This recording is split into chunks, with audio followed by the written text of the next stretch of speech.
What up? I said, what up? What's going on, y'all? Chilling, chilling, chilling. We got your boy Wings of Redemption.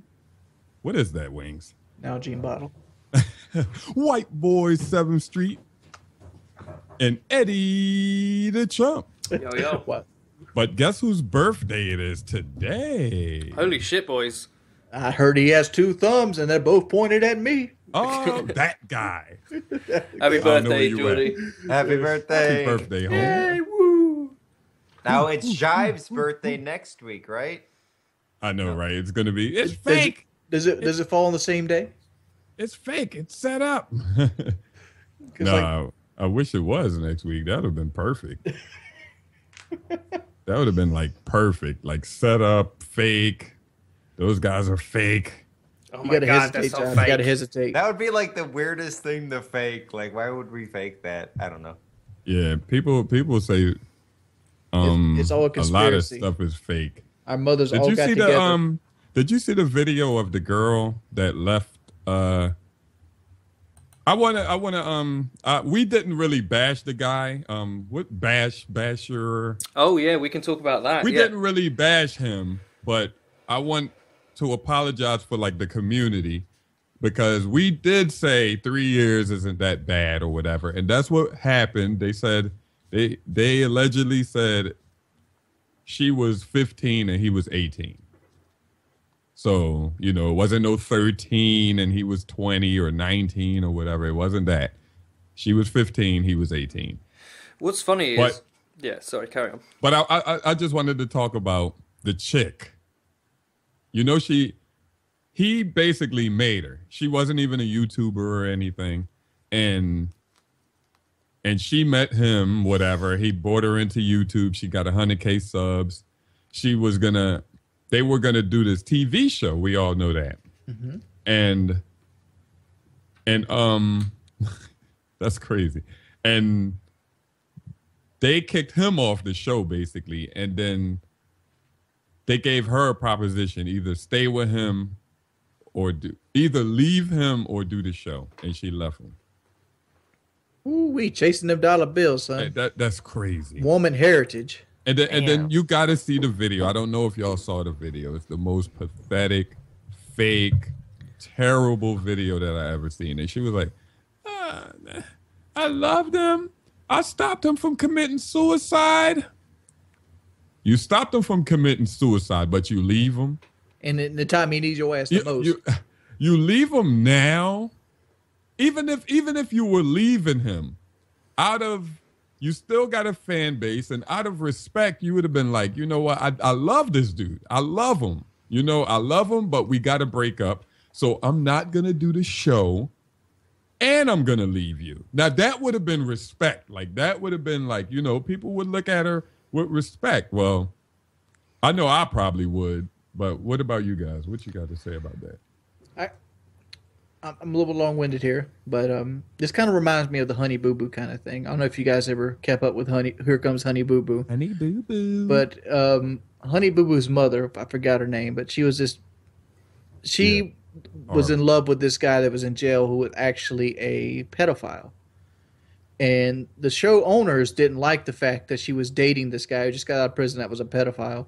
And she chose him over, I think it's something like $10 million a year to doing Honey Boo Boo show.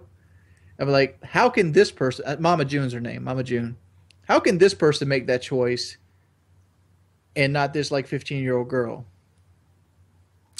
Yeah. Well, she's not 15 anymore. No, she's 17. Right. So the girlfriend that broke up with him that's taking a lot of shit right now isn't the same girl that he had a relationship with. Right? No. It's not the same girl, right? Let's just make that clear. It's a new girl. So this girl, it's funny seeing what's happened after, for me anyway, what's happened afterwards is like, it sounds to me and looks like there's a lot of cutthroat motherfuckers in that Minecraft community. Yo, I thought COD was bad. Like, yeah. Like they knew. They knew. Hold up. Sorry. She lives with the people now. Yeah. They went to Seattle or whatever, And then they said, yo, go back home or whatever, because when they found out his record, whatever. And then she moved back. She moved out of his house and moved to Seattle with them. And their name is Bam or something. Wait, is the house for the show or just The house is like a stream. I'm just speculating, a streaming house or something. They're gonna fuck her. Oh yeah, They're gonna all fuck her on the show, and then oh my god, it's gonna. It'll be on. I hope Pornhub at the Are you end. talking about like fuck her in like a metaphorical sense or like a physical sense? physically. I think they. Anyway. Somebody's gonna fuck her. Minecraft is cutthroat. I hope somebody fuck her. This is what I'm saying. Like, and then they kick her off the show. Because didn't originally Sky Does Minecraft, he like leaked this information or something like that? Yeah, like one he of them. said, "Oh, you told me that she was 13 on my porch." You know, that's the famous quote. Like he tweeted that out, and it's all bollocks. It's all bollocks. It's all completely fabricated. And I have to say, Keemstar is the one that went after this guy, right? On circumstantial evidence, all right? But he went after this because he saw it as something he had to do. He saw it as a launching pad. You know, like, Keem came on LagComp podcast because I was critical of him on the week before, and he came on, we had it out, whatever. But fair play to him, he had Basher on the show and said, tell us like, these are the facts. Like, I apologize. It looks like Minecraft is full of some cutthroat motherfuckers who will bury you under this horrific accusation. It's crazy, right? For money. It's so competitive. It's a sport, and people don't fucking care. Dude, winning gold medal championships over White there. boy, come on. Listen, you wouldn't say that someone fucked a 13-year-old, would you? I wouldn't. There's no amount of money in the world would make me do that. I mean, if I got an extra 10,000 views a video, no. Not even 10,000. I don't even want to say the man's name, but we had a COD guy that had like a case like this, and it wasn't quite as bad. The age gap wasn't quite there. It might not have been a pedophile thing. I think it might have been like a he rape pulled his thing. dick out or something. Yeah, something like that. And like he didn't get the backlash that this guy's getting in the COD community. It kind of shows you. I think it's just weird though, because he's like this. Like he's 29 now, and he makes Minecraft videos, and then there's a whole persona that goes with them. I mean, I did say there's something a bit Michael Jackson about him, and you know, it's different. And what's really different is that his new girlfriend that he met and started dating met him and saw him from watching his YouTube videos, and just like a take advantage thing that I think a lot of YouTubers deal with. And I know there's another Minecrafter who I think is in like Skydus's Minecraft's crew or some other crew that has like a similar situation where he met his girlfriend when she was 16 and he was like 20, but no one's talking about that. Right. It's this something else bothered me. I know everybody in the chat thinks I'm homophobic and stuff like that, but these guys do videos for kids, basically. Minecraft, they do Minecraft videos. So I watched one of their videos. I said, let me see what these guys are about. So they did a prank. It was called the Naked Prank or something, right? So it's a room full of guys, and they had like a code word. You know, a code word. They're recording something, and somebody's supposed to be leaving or like moving back to, let's say, Chicago. Like, say we're in a group and white boy's moving back to Chicago. We're just acting like he's moving back to Chicago, and we're pranking you, Wings. We're pranking Wings. So Wings come in there, and we'd be like, white boy's moving back to Chicago, and our code word is Philadelphia Eagles or whatever. And then I'd be like, you can never be a Philadelphia Eagles fan. And then white boy would drop his drawers and shit and have his dick in your face. They did that on a fucking show. I'm like what was the point of getting naked there? So basically they set a code word up. And if you said that code word, the idea is you pull your dick out. Yeah. That's it. And like, why do you, why do you do that? Like, your viewers are 12. I can't wait for this goes naked in the hood prank goes wrong. I think that would be great. Naked in the hood. Yeah, I mean that's what happens. Like there's a YouTuber who does a prank, and then they take that prank, someone else copies it, goes to the hood with it. Oh, yeah. And then it eventually, while in the hood, the prank goes wrong. Oh, they're gonna get fucked up. I'm waiting That's for one a of those cycle. people. I'm waiting for one of those channels to get fucking killed. Like I watched this one guy. I don't know his name, but he was like, "Those are some nice shoes." Oh, the And he Jordans. just I've steps seen on that. them. Yeah. Oh He's my like- god. What? He's Yeah, like he three or like- four he guys like- standing on the corner, and he like walks up like, "Hey man, those some nice shoes," and he just steps on them right then, like The deliberately. black guys? Yeah, Yeah. they were all black. What, that has Look to at Jai's fake. face. Look What at did Jai's they do? face. He's just They imagining hit it. him. They hit him. Yeah. They hit him 2 or 3 times Yo, and like fell down. I see a lot of people say they won't do that in the hood. They won't do that in the hood. But they gotta scope these neighborhoods out. Because if they do that in my neighborhood, oh my God. I know people probably say that all the time, but if they do come to Southwest Philadelphia and do some shit like that, they won't just get hit. They will get fucking killed. Like seriously. Like not a mistake. Like say those some nice shoes. Oh my bad. Like, oh, I was walking away and I stepped on the leg. Like he just blatantly said, those are nice shoes. Bam. And he just steps right on him. It's like, damn. God. It's also like the other dude. What's the other dude that I'm like, this guy's gonna get killed? Like he takes a bottle and has like colored water in it. It's yellow, and he cuts a hole in the cap and he like squirts it underneath the bathroom stalls, like he's pissing on people's shoes. Yeah. Dude. Yeah, and then like- he had like Nutella on his hand and Yeah, pass me some yeah, napkins or pass something. me some, and then- pass me some paper towels. And he like wipes the chocolate Nutella on the guy's hand. That's funny.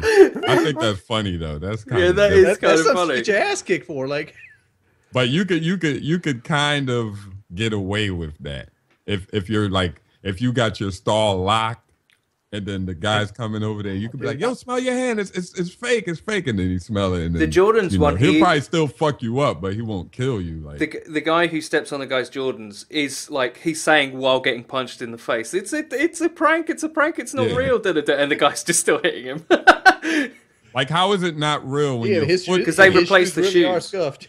Yeah, exactly. It's not real, but your footprint is on. As he's Oh, like okay. hitting him back, he should say, "It's a prank! It's a prank! It's a prank!" Yeah. Oh to- my God. But yeah, I think what she did was shitty. How can you move in with these dudes like within a week? Like I still can't This get. is I crazy. yeah, But no, I let's- agree with you. Let's come from the world of real. 15-year-old girls be fucking. yeah. They be fucking. I mean, like Yeah. that's Probably how they, not a whole lot, but they, you know. Well, the only constraint they life. have is they don't have a car and they don't have a place of their own. If they had those 2 things, they'd be fucking a whole lot. Yeah. Like, cause I mean, like let's not pretend like the girls are like these innocent angels that have no way in shape and form like forming these scenarios. They Right. almost orchestrate it so they can get in there and get an easy life. Yeah, Like, I who's did her- quite like the if it was reversed, if it was say an 18-year-old girl had slept with a 15-year-old guy like 10 years ago, and then she became like huge on like YouTube, and someone brought it up. No one would give a shit. It's such a double standard. Like, and be high especially if fives. she's like hot. yeah, High exactly. five. Right? Yeah, they'd be like, "Yo, dude, psh, yo." Psh. It The would- crazy thing like- is I listened to him saying the girl that had he didn't have sex with the girl. He just talked to her on like say we're talking on Skype like yo. No, I he wanna did get a put it in sexual. your ass. He got sexual misdemeanor. Like he got. Yeah, he didn't have sex with her though. Really? Like yeah, exactly. He didn't have sex with her. It was just from messages. Texting. Yeah, sexting. Yeah. Hey, I want to fuck you. I'm gonna put it in your ass and put it You in can your get in mouth trouble right for that after shit. I suppose the girl's 15, whatever. It's America, Sexting. She dog. could have sent him naked or something. It's America. Naked dog. photos. So if she sends him nudes and he gets in trouble, come on, that's some And then crazy bullshit. even they're saying, I don't even think she sent them naked pictures because internet was so bad back then. You hear what he said? He was messaging her on Wings. I didn't hear that. AOL Messenger. AOL. Holy shit! Slow ass AOL Messenger. This is dog. some OG shit going on right here. That's when we had literally dial-up internet. Somebody pick up your phone, you get disconnected. Like that's how bad. My that's mom how got long pissed. ago it was. She wanted to talk on the phone, and I was like playing on RuneScape for all. Man, technology has came a long way. Technology, long way. But yeah, that's fucked up, man.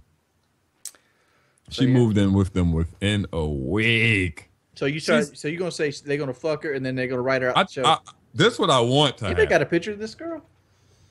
She looks all right. But, oh, yeah, that's what I wanted to say. Like, her parents. Like, where are her parents? You let a 17-year-old girl move out and then move with a dude and then move with other dudes. Like, are you, like, even if she's making money or whatever, like, are y'all, like, in her life? Like, what's going on? It's this chick with the blue hair, right? Yeah. Yeah. Her name is Claylee. Baby Legs or something. Clara Baby Legs or something. Baby Legs. Whoa. I mean, I don't think maybe she didn't have a place to go, and that's why she moved in with these dudes because they're doing this TV show, they're working together. Is it all dudes? Are there girls involved too, or is it? She said another dude's fiance lives with them, so it was like one girl. I don't know, but she's young. She can't rent a. I guess she can rent a house, but that was her only like she just broke up. She can still, if she knows she's gonna be homeless, you wouldn't have broke up with the dude. You wouldn't have broke up with Bash. You know what I mean? You would have. Is she legally got yourself a minor? Together and then, no, she's 18, so I guess it's illegal. She can't drink, but she's legal. I'm just saying. I was just asking from the point of view of like, if she's going to be on a TV show, if she's like under a certain age, they have to do certain things. She's only allowed to work a certain amount of hours, all that kind of stuff. But obviously, she's old enough now. Yeah.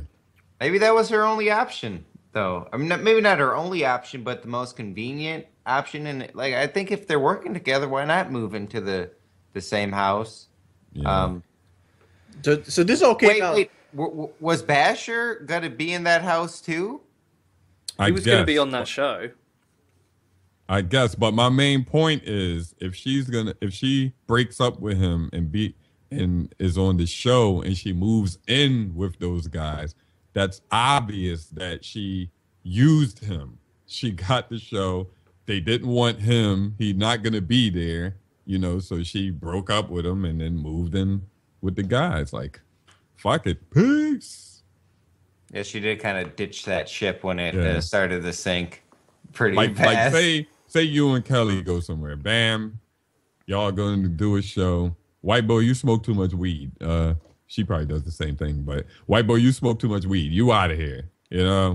Kelly, you can stay, Oh, Alex, we got to break up, I'm going with these guys. Like, that'll be fucked up.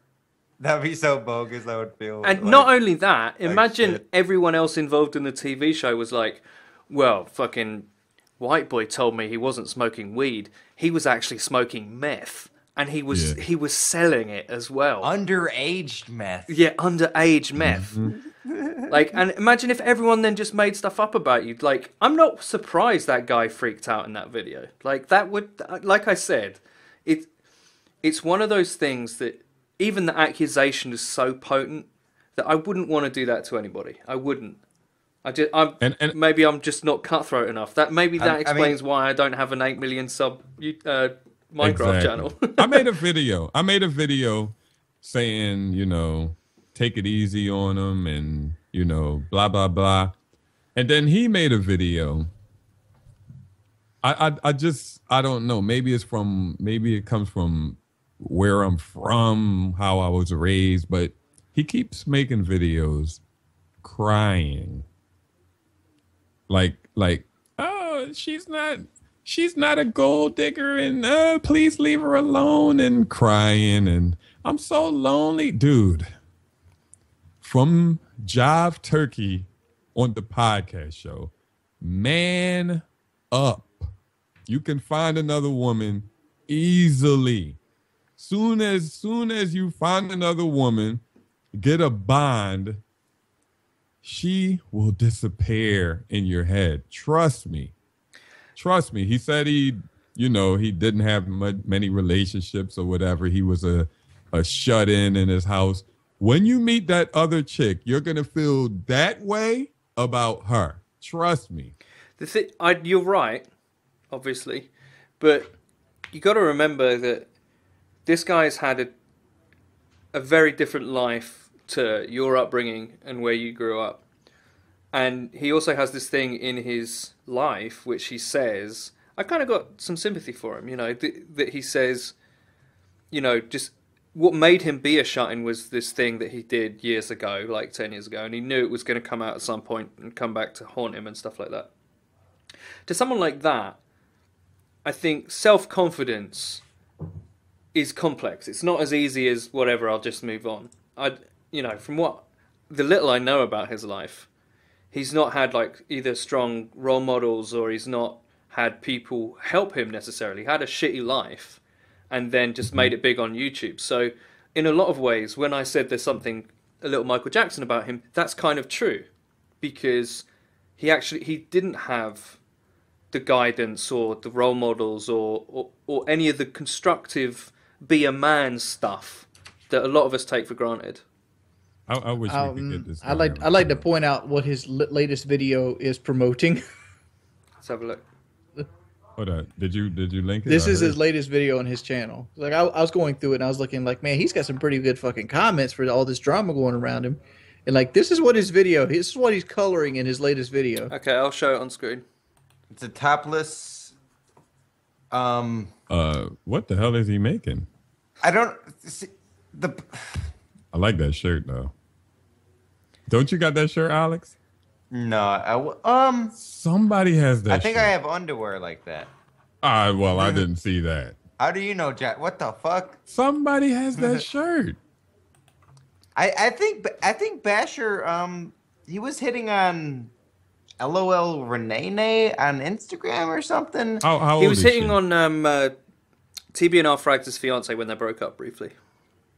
How old is Okay. she? She was 17 at the time, I think. How old is she now? I could be speaking in error, but I think she was 17. She's 18 now. Okay. Or I older. don't blame him for hitting on any chicks, whatever. You're a dude, hit on chicks, whatever. But I'm just saying, you shouldn't be coloring a naked girl with all this drama going around you. Maybe Why is there that's his pants on rebellion, that girl? man. That's weird. Maybe that's him just being like, you know what, fuck it. maybe he's dressing her. He's doing it wrong. Why is it pants on the head? Like what? I don't know. I mean, like, He's entertaining kids, though. Like, at the end of the day, so you want kids to see topless shit? I think in the era of Pornhub, they can find exactly what the Hold fuck up, but they want. y'all didn't get on the dudes that I said pulled their dick out. I mean, There's white people, I'd Jive, rather what them can I see a say? top- I'm looking at I'd rather them see a topless girl than some dudes. Oh, wow, my balls! Like, Dude, there's Like, always I'd some, rather that. like Dave Chappelle says, there's always some borderline gay shit going on with groups of white male friends. I don't know, man. I'm just saying, I'd rather them see a topless cartoon character with what are those called? The blocks, the black Sensor block- blocks. Sensor blocks. That game looks horrible. Microsoft Paint, pretty much. Yeah. He's silly because he was playing some other game, and like soon as you go to his channel, I don't know about now, but when you did go to his channel, he was like, I found this great game and it's awesome. Oh my God. I was like, oh my God, this guy, why does he act like this? Because, I mean, I don't want. Yeah. I don't understand how people can act like this because I've tried it. Anybody that's tried to revive their channel at You this day never and age tried it. have tried. You never tried. I've tried to put on this, fake Link it. us to this video where There's so many you act videos like ago, that. but the fake it till you make it. It's so hard to upkeep. And to do this, and then on the flip side, be this evil, conniving person that wants to cut all the other people around you's throat just so you can make a few dollars more. It wonders me, what kind of people are these people? Mm-hmm. Yeah, that's to me. That's the more interesting thing. It's like I took away from the whole basher thing. Like I said, it's a bit of a grey area. 18, 15, whatever. Everyone deserves a second chance. It was consensual. Da da da da da. Apparently, didn't even have sex with her. Right. Okay. Fine. Let's move on from that. The more interesting issue is we're seeing behind the curtain of Minecraft. We're seeing the people behind the personas, and I think, because Minecraft is content for children, far less so than COD is. It's like there are people out there who are nothing like the people that they represent. Nothing like them. Nothing, right? And is that I just don't know. I don't know how suitable that is. Because YouTube, it's about you, and it's about me playing a video game and sharing my expressions. But when some of these people play video games, and I know there's a little spice of trying to be entertaining, but they're not who they say they are or who they are inside. But that's who. Well, we first seen this in PewDiePie, though, right, boy? Oh, It's PewDiePie. Yeah, PewDiePie made this kind of shit popular. yeah, that's true. Yeah, That's true. I remember you were talking about him, Wings. I never even heard of this guy. And you was like, PewDiePie get all these views or something. And I'm like, who the hell is that? That sound like a kitty. He number one. Yeah, That he is sound like a little kitty guy. And then I Googled him. And then I was so sick. I wanted to vomit. It makes you feel that. You look at people's channel, like, there's like 1 million sub channel I've never even fucking heard of. I'm like, I've been in the gaming scene for 7 years now. And it's like, where the fuck did this guy come from? Like the dude Sunday. Yeah. Sunday used to follow me. He used to like my videos, this and that, follow me on Twitter. But he ain't like your videos now, motherfucker. Fuck no. When he started taking off, he just was gone. I'm like, and then I saw his channel one day. I think you linked it, and I'm like, SS Sunday. Yo, this is that same dude. And it's a lot of people. They go to like whatever else other than COD, and then they just disappear. They just leave you. I seen a guy I used to play Xbox with. His name was Mr. Boss for the win, and he had a bigger channel than mine now. And I'm like, holy fuck! And like, it all spawned off Grand Theft Auto. Like Grand Theft Auto 5 came out, and like 500,000 sub channels spawned up like they were like, okra plants or some shit. I just don't have the only fun I have, to be honest, is COD and Battlefield. I can't do That's it. I can't do what's popular. Like I struggle with it. I'm not that guy that has fun with his friends by dicking around on games. And that's what's popular. Like if you want to like take motorbikes and like jump over a creek for like 15 minutes and then like get a glitch where a gate throws you in the air and you laugh and shit, you'll never see that shit on my channel because I look at it as a waste of fucking time. Well, I think for these people who blew up, there's always something new, and there's always hope for someone trying to start off on YouTube or trying to like revitalize their channel. And can you blame them? Like, are you guys like? No, why I did don't they blame leave them. something they Oh, no, no, love? no. But I also understand how there's like you need to have enjoy. They can't find enjoyment in doing what they're doing, like making this maybe they can. Some people can. You find enjoyment in the money. Money's the motivator. Like money's what got me 3 videos a day. It's also White boy. Yeah. You can clearly see through them though. Like some dudes. No, you start can. off on COD. That's the important point. Yeah, like us, we can. Yeah, you can. The people sub to them can't. But people like us will see them starting off yeah, this motherfucker, double kill. Yeah, bitch. Blah, blah, blah, blah, blah, blah, blah. This ain't work for him. And then, like, 2 years later, you see them, hey, kids. Oh, man, what's up, guys? And today we're going to bring you guys a visit. Like, This is my pink goat. His name is Rumples. Okay. I'm going to stick up for these people to a certain extent because, to a certain extent, I also don't criticize people who play the game, right? So they get in with Activision and they make content about DLC, and that's the that's the local, our little niche equivalent. You know, they're making shit that people want to see, and it's got very little to do with who they are and all that kind of stuff. I don't have a go at those people because at the end of the day, all of us, or those of us that are successful enough on YouTube to earn enough money to live or even become wealthy, that's a fuck sight better than flipping burgers, man. And I can't blame somebody else for not wanting to flip burgers. And if they look at like making videos for kids and being somebody else, or being like an actor and going out and being, it's like a kids TV presenter. Like, I don't hate those people in their context on kids TV. I don't look at them and like, oh my god, they're so fake. But it's So why is it on YouTube I do? What'd you say? I think it's because you want people to do what they love and just YouTube know was when a they're pure being form. This right here is the corruption of YouTube. YouTube when I started it, was a pure art form. Like, you did it because it was something you did. And as I did it, it slowly more turned into a job. And like myself personally, I didn't adjust to it turning into a job as well as I should have. And overnight, it's a fucking job now. You're making TV shows. You're not making YouTube content. I got a question after this conversation. It's in the same. Well, let's go and drop it. Let's segue. What's the question? Yeah. Do you guys have any subscribers, former people that you shouted out or anything that was below you that blew up past you and they still support you like they did before? Yes. Yes. Who are they? FPS Kyle. I don't see him supporting you, but who are you, Eddie? I mean, like, I don't look at it that way, but Kyle's like one of those guys that he'll constantly send me messages. He'll constantly ask me if I'm okay.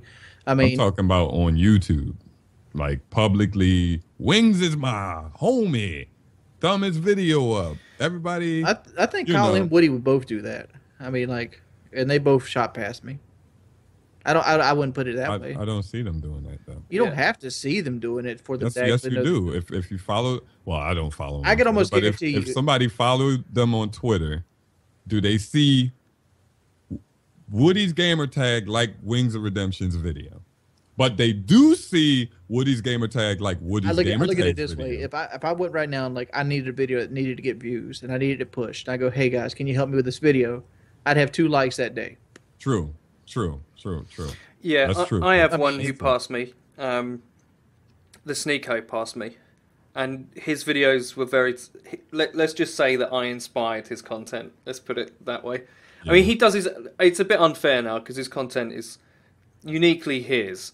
But if you watched one after I've said that, you'd be able to see the family heritage. Yeah, I could tell that. And he passed me, and he's always, liking my videos and stuff and retweeting and stuff. So it does happen. I think at my level though, it's kind of different. There's a new era of commentator, and to be seen to be with people and like each other's content, and then you just blow up, and then you're just nobody.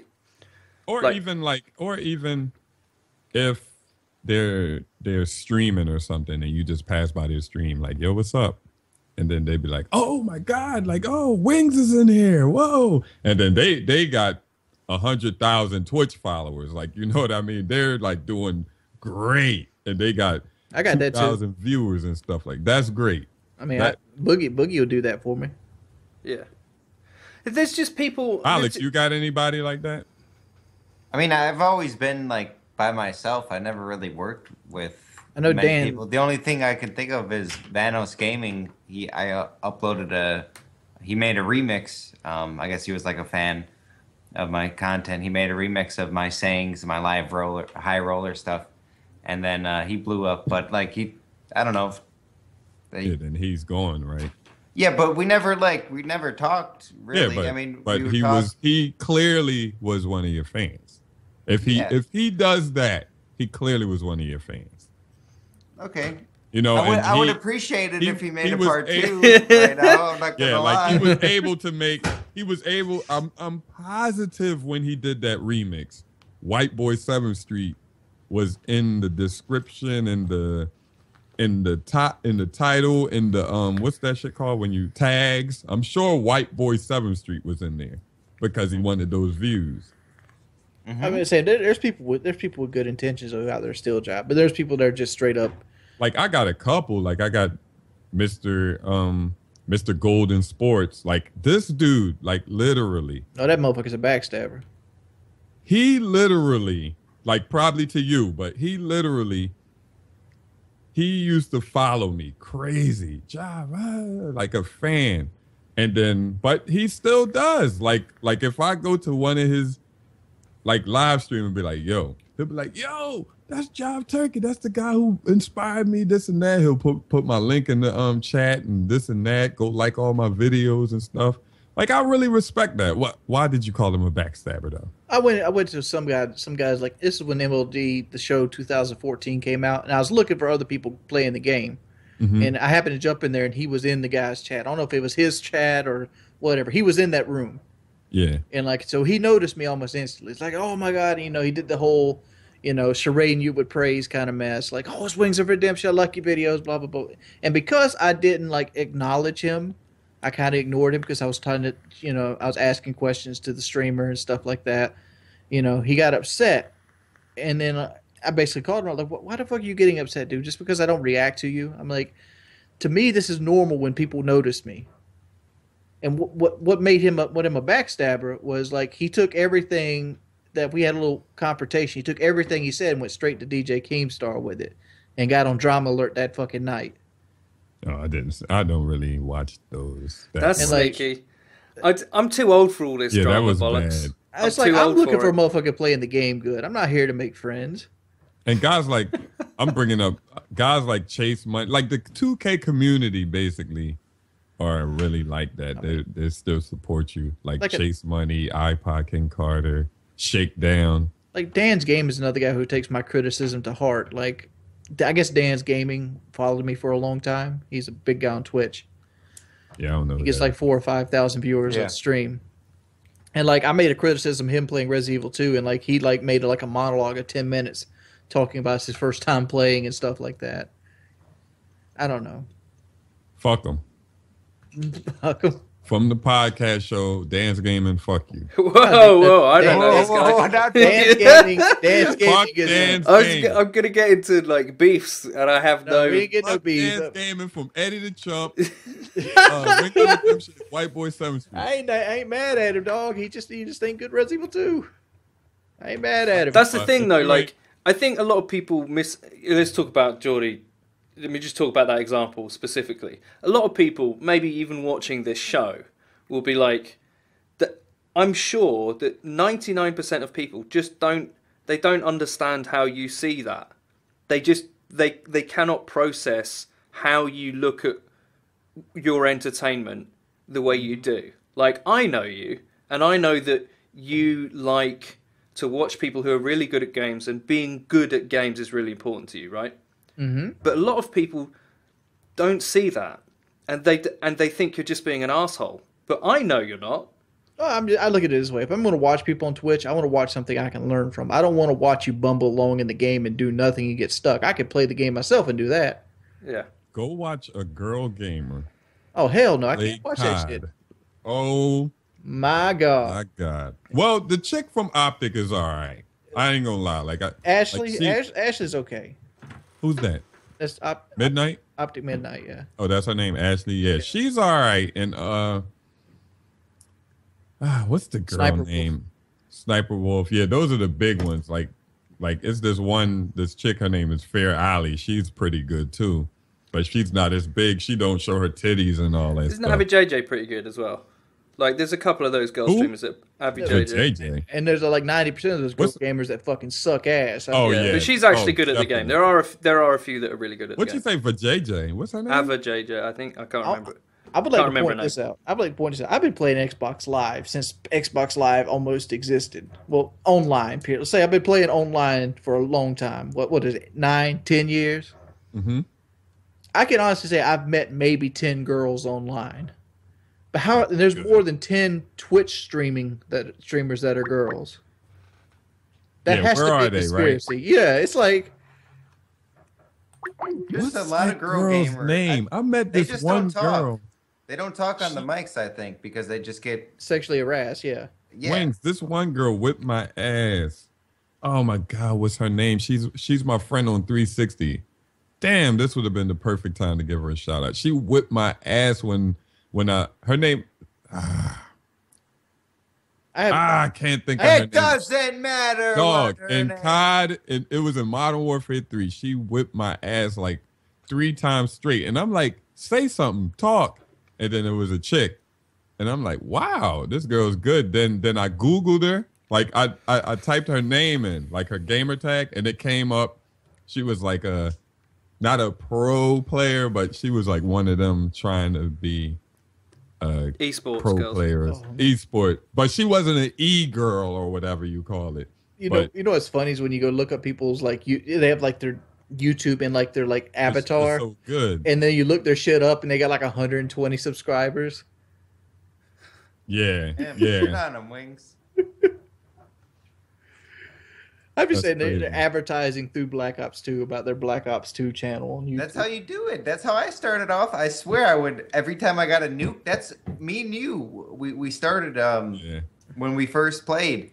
After the lobby, I was like, check out that nuke on White Boy 7th Street, blah blah blah, and then Dude, Link if you said something nuked if you nuked me and then told me to go to your fucking YouTube, there's no fucking way I would have done Yeah, that. I was like, man, I'm really good. You know, I'll give you tips and tricks. And then Wings was like, fuck your YouTube channel. And then I said something, and then the lobby ended, or I left. I don't know. Well, I was upset because we've heard the story before. I was like 3 kills off a no kill streak nuke, and he was using a chopper gunner nuke, camping in the back, losing. Oh shit! This I was ain't gonna winning. ever end. I was winning. This is not gonna ever end because I remember Wings was talking about something. Then White Boy said, "But I nuked you." Oh man, this is gonna Denying be- nuke me, he did do it, but he didn't nuke me. He nuked my team. Y'all might have to 1v1 quick scope. Yeah, Or shipment, the Rust. 1v1 shipment, surely. How about we do 1v1 helicopters? In Yeah, Battlefield. Yeah. Wait, the attack helicopter. So we have to like, you can't like shoot from the driver's seat. You have to like. You have to switch. literally fly it. Yeah, So like, how would we fight? We would just like bump y'all into be each both other. in the air. Helicopter jousting, dude. Look at Shooting. it that way. Yeah, you got. See, the attack helicopter has guns for the main driver too. Oh, he's thinking of The Transport. Okay. transport. I'm sorry. I can whoop you transport. You to can transport. tell I can who's gonna switch to the win. Guns. You can tell who's gonna win this 1v1 already. Oh my god, no comment. But we absolutely won't stream this shit, okay? We absolutely won't. Why'd you stream that shit? I got a question for Eddie. Yes. Why do smokers vape and smoke at the same time? Because we're terrible people that are addicted to nicotine, essentially. I'm just saying, like if you go, why not do one or the other? Like vaping's expensive, so is smoking. They're both expensive hobbies. Vaping's fairly cheap, dude. So why not vape if you're gonna? Because the shop's a mile away and I have to go there, and sometimes like it's late at night and you, like the thing Order about 'em cigarettes. online. All right, let me explain this to you. The thing about cigarettes, at least in Europe, is a pack of tobacco, because we roll our cigarettes a lot in Europe. You don't do that in the States that much. But you can always, the only time you're ever fucked is if you're out of Rizzler or your lighter's run out of gas, right? And that hardly ever happens. Whereas a vape, it's like this battery-powered thing that if the battery's out, you're just fucked.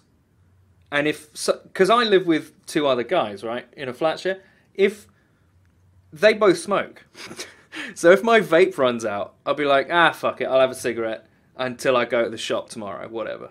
And that's how it happens. That's how easy it is. How much is a cigarettes up there in UK? Okay, so a small pouch of tobacco is about £4. So You don't have like individual packs?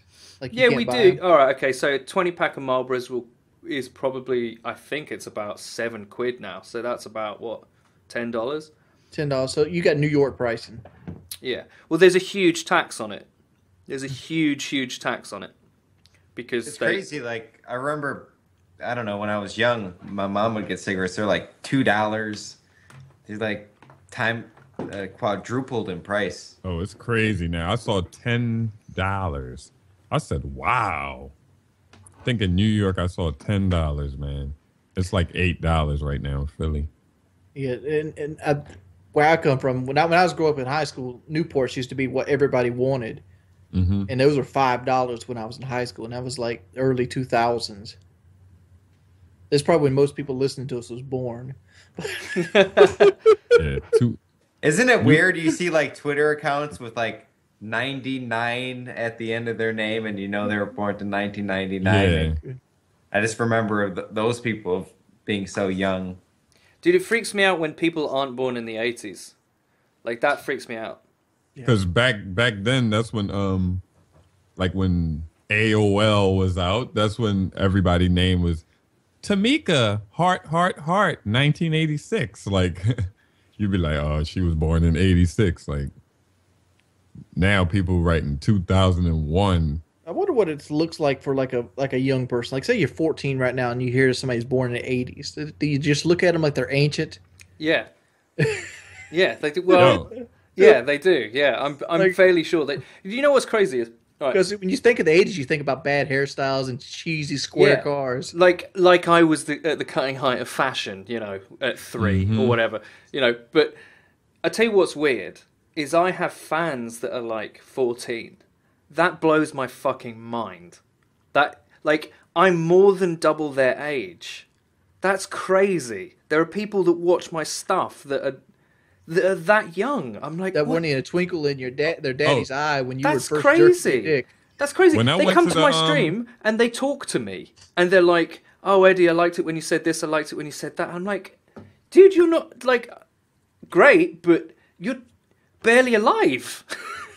Like you're still in like you're 14. Yo, I was surprised too when I went to the COD had a tournament here, UMG Philly, and I went there and it was like these kids, like they just was like looking at me like, and they were like kids, like little boys, like I'm like, yo, what's up? Like, cause all the pro players they come over, yo, what up, and this and that, and then I see these kids, they were in a group, like young boys, man. And then they were like, yo, what up, Jive? And they were like 12. I'm like, what's up? I love your videos, man. I'm like, yo, come over here. I'm sitting with, who was I sitting with? Nade Shot and all them. They were like right there. And they were like, come over there. Like, I'm like, yeah, come over here and sit down. Cause it was like a couple seats, like iPod Kid Carter got up, went to take a shit or something because he was going for a while. So his seat was open and there was like 2 other seats like right there. I think like some Envy, they were sitting there and then they got up and went somewhere. So I told them, yo, come chill. Yo, they thought that was so fucking cool. And like Nade Shot was there. And I was like, yo, Nade Shot, you know. He turned around, spoke to him and shit. They was like, oh my God. Like I like stuff like that. That's the beauty of YouTube. That's what I like about it is making someone stay better. And it's just a little thing to you and just like tweeting them back. But that like makes their day. Like I was filming How to Survive the Zombie Apocalypse and I asked, it's a skit of mine, and I asked people on Twitter to come and help be a zombie. One person did come, and it was like a 15-year-old with his grandpa, and like his grandpa was like, "Man, thank you for doing this. Like he's got to be, you know, happy for the rest of summer."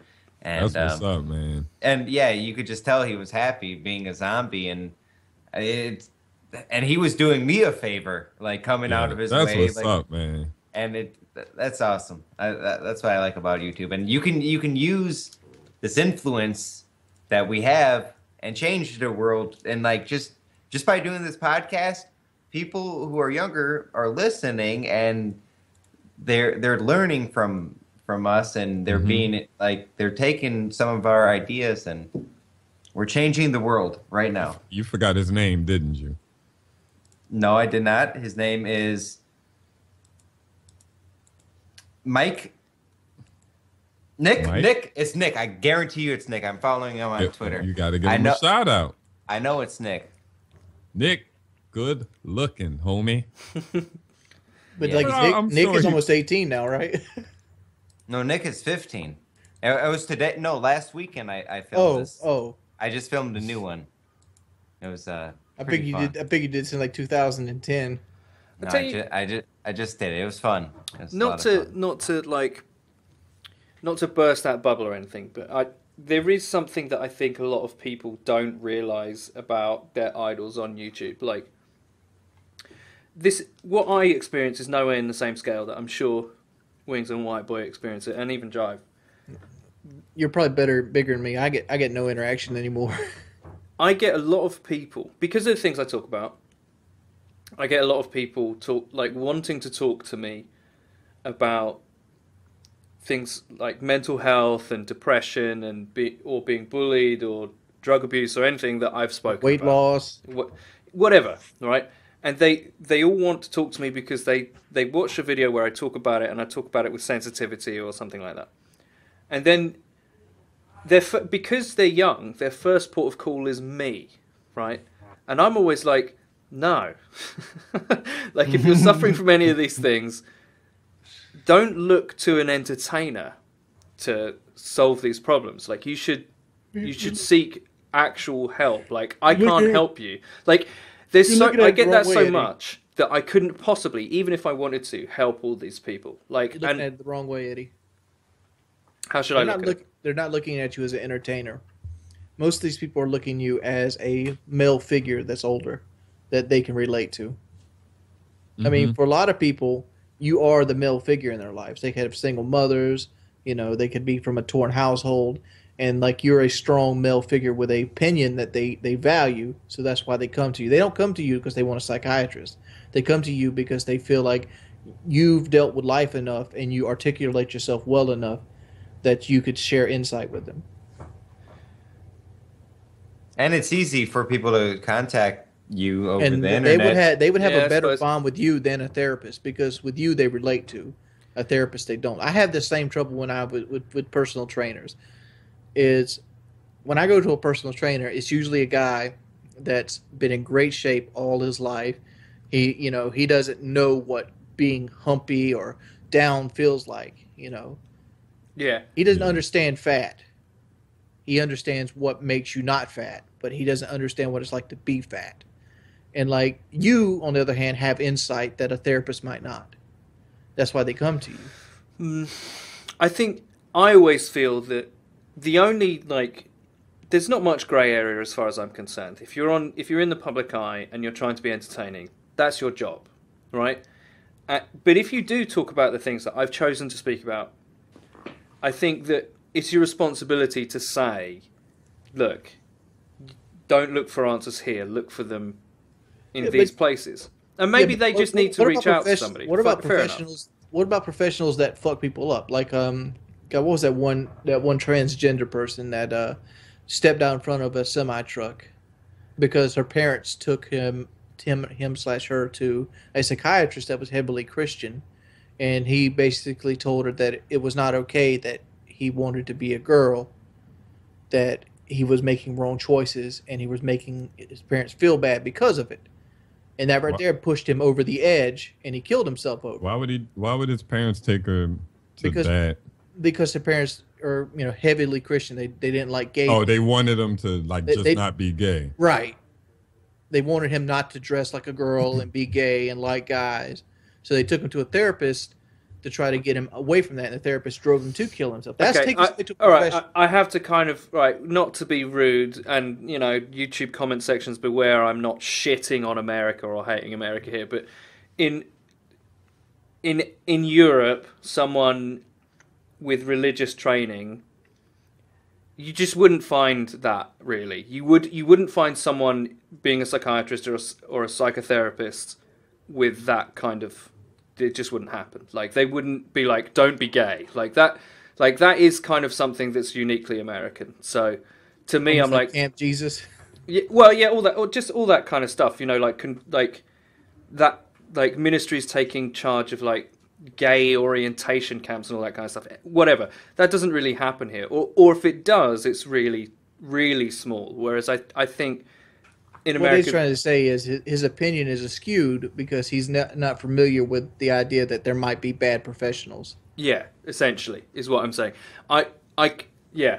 So when I'm saying, like, go and see a doctor or something, I'm expecting them to be like, okay, well, there's cognitive therapy, there's NLP, there's all this kind of stuff that can help you get through depression and stuff. Like, that's who I'm assuming they're going to. Right? Another thing Eddie doesn't have in Europe is he doesn't have pharmaceutical companies that run the medical industry. You can go to a therapist here in the United States, and his idea is to get you strung out on antidepressants. Zoloft, yeah. Yeah, Zoloft, Paxil, things like that, much more than it is to make you better.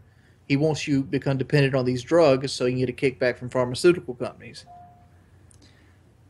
I think in times of need, talking to friends is also very therapeutic, and just talking to anybody, like and going through the internet, where I don't even know if I could talk to a psychologist in real life, just because I can say this.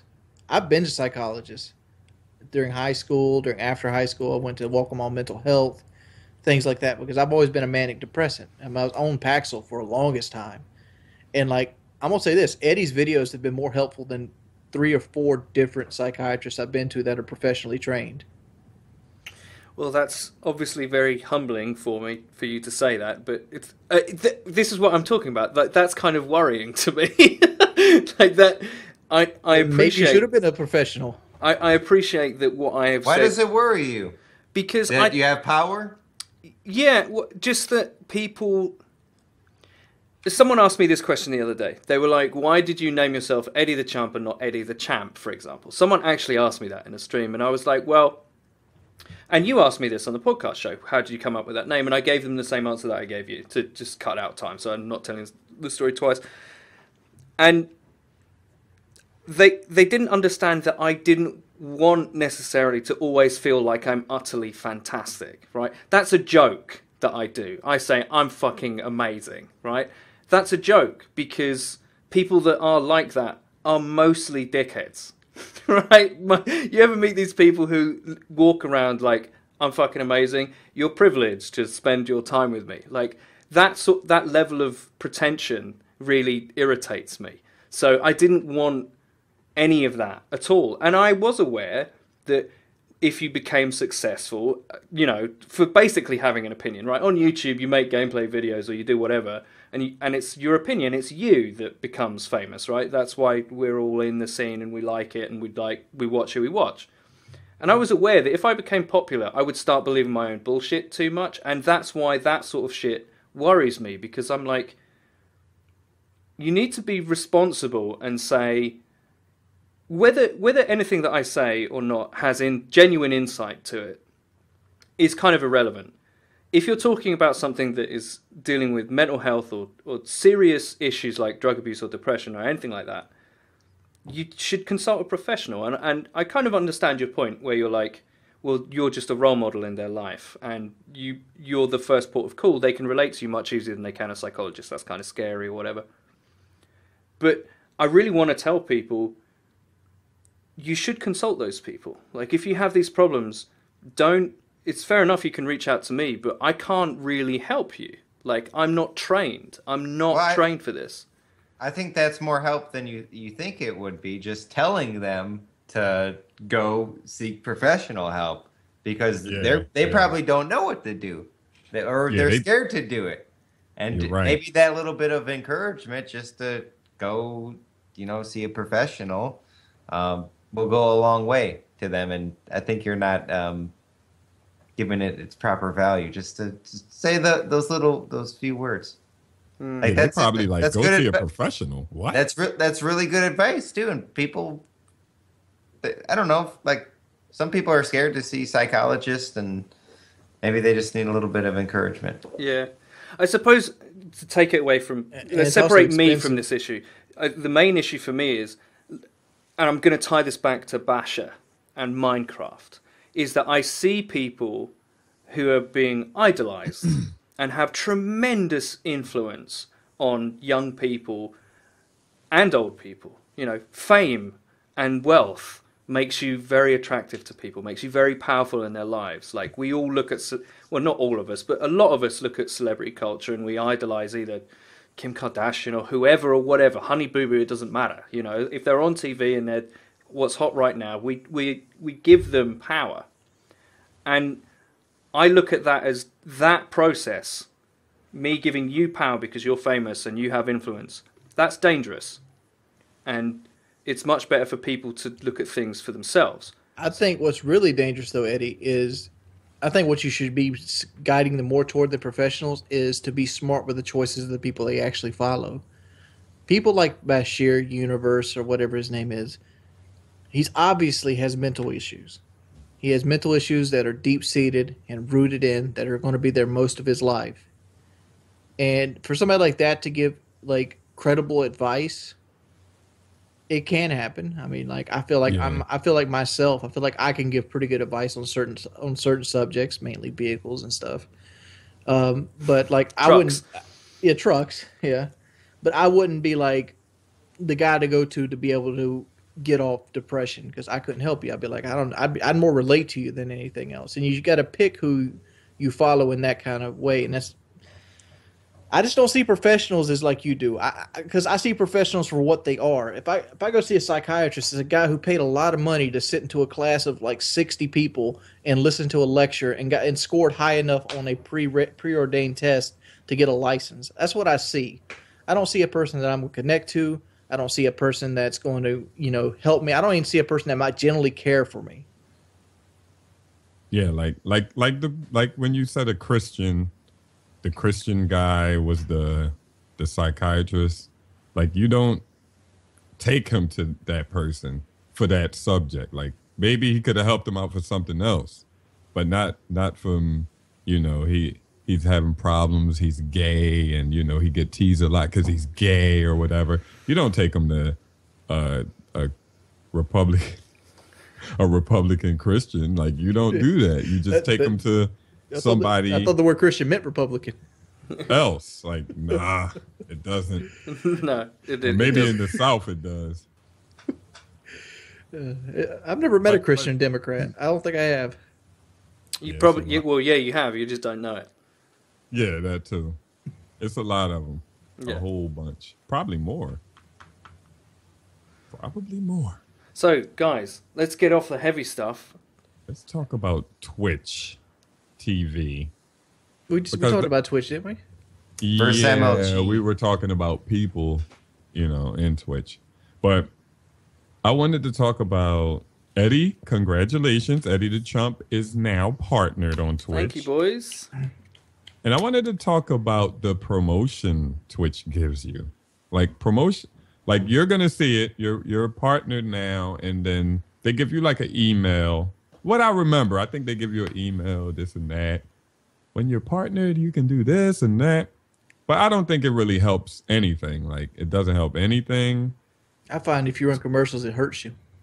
Yeah, it hurts you.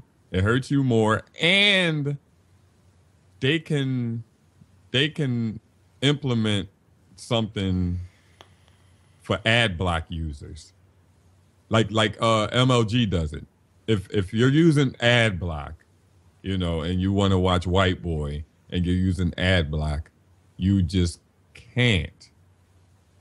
You can't use it for like some of their big one of their big promoted streams. Like, say Optic is playing Envy in the tournament.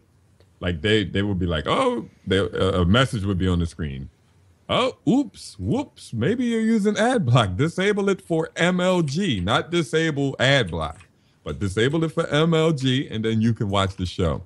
Like, I wish Twitch would do that, at least. They have that. They do that. No, no, You can no, opt they in, don't. right? It's a little message. It's a little message that says, something. We can get rid of this message or Oh. something, but it Oops, doesn't we say had you no, can't. it says, "Oops, we had an error running this ad for you. Find out how you can fix this." Yeah, Like, like, oh, I'll let me find pass. out. Like, yeah. I'm gonna pass on that one. That shit literally on MLG, it literally says you can't watch unless you disable unless So- you disable ad block. We're See, to talking me, Twitch yeah. versus MLG, like cash or But- like what are we talking about? What are we debating? Which What are is, I just wanted to talk Pairing? about both of them, the promotion that they give you. as Like, streamers? say, yes, like I think this is how I look at it. I'm partnered with both, and I don't give a fuck who gets butt hurt or anything. Fuck both of them, honestly. So MLG, I think MLG is more fair with the promotion. Like, say I was streaming 6 a.m. I'm the first guy up, and I'm streaming on MLG. I'm Jive Turkey's right there, and Nade Shot starts streaming at 8 o'clock.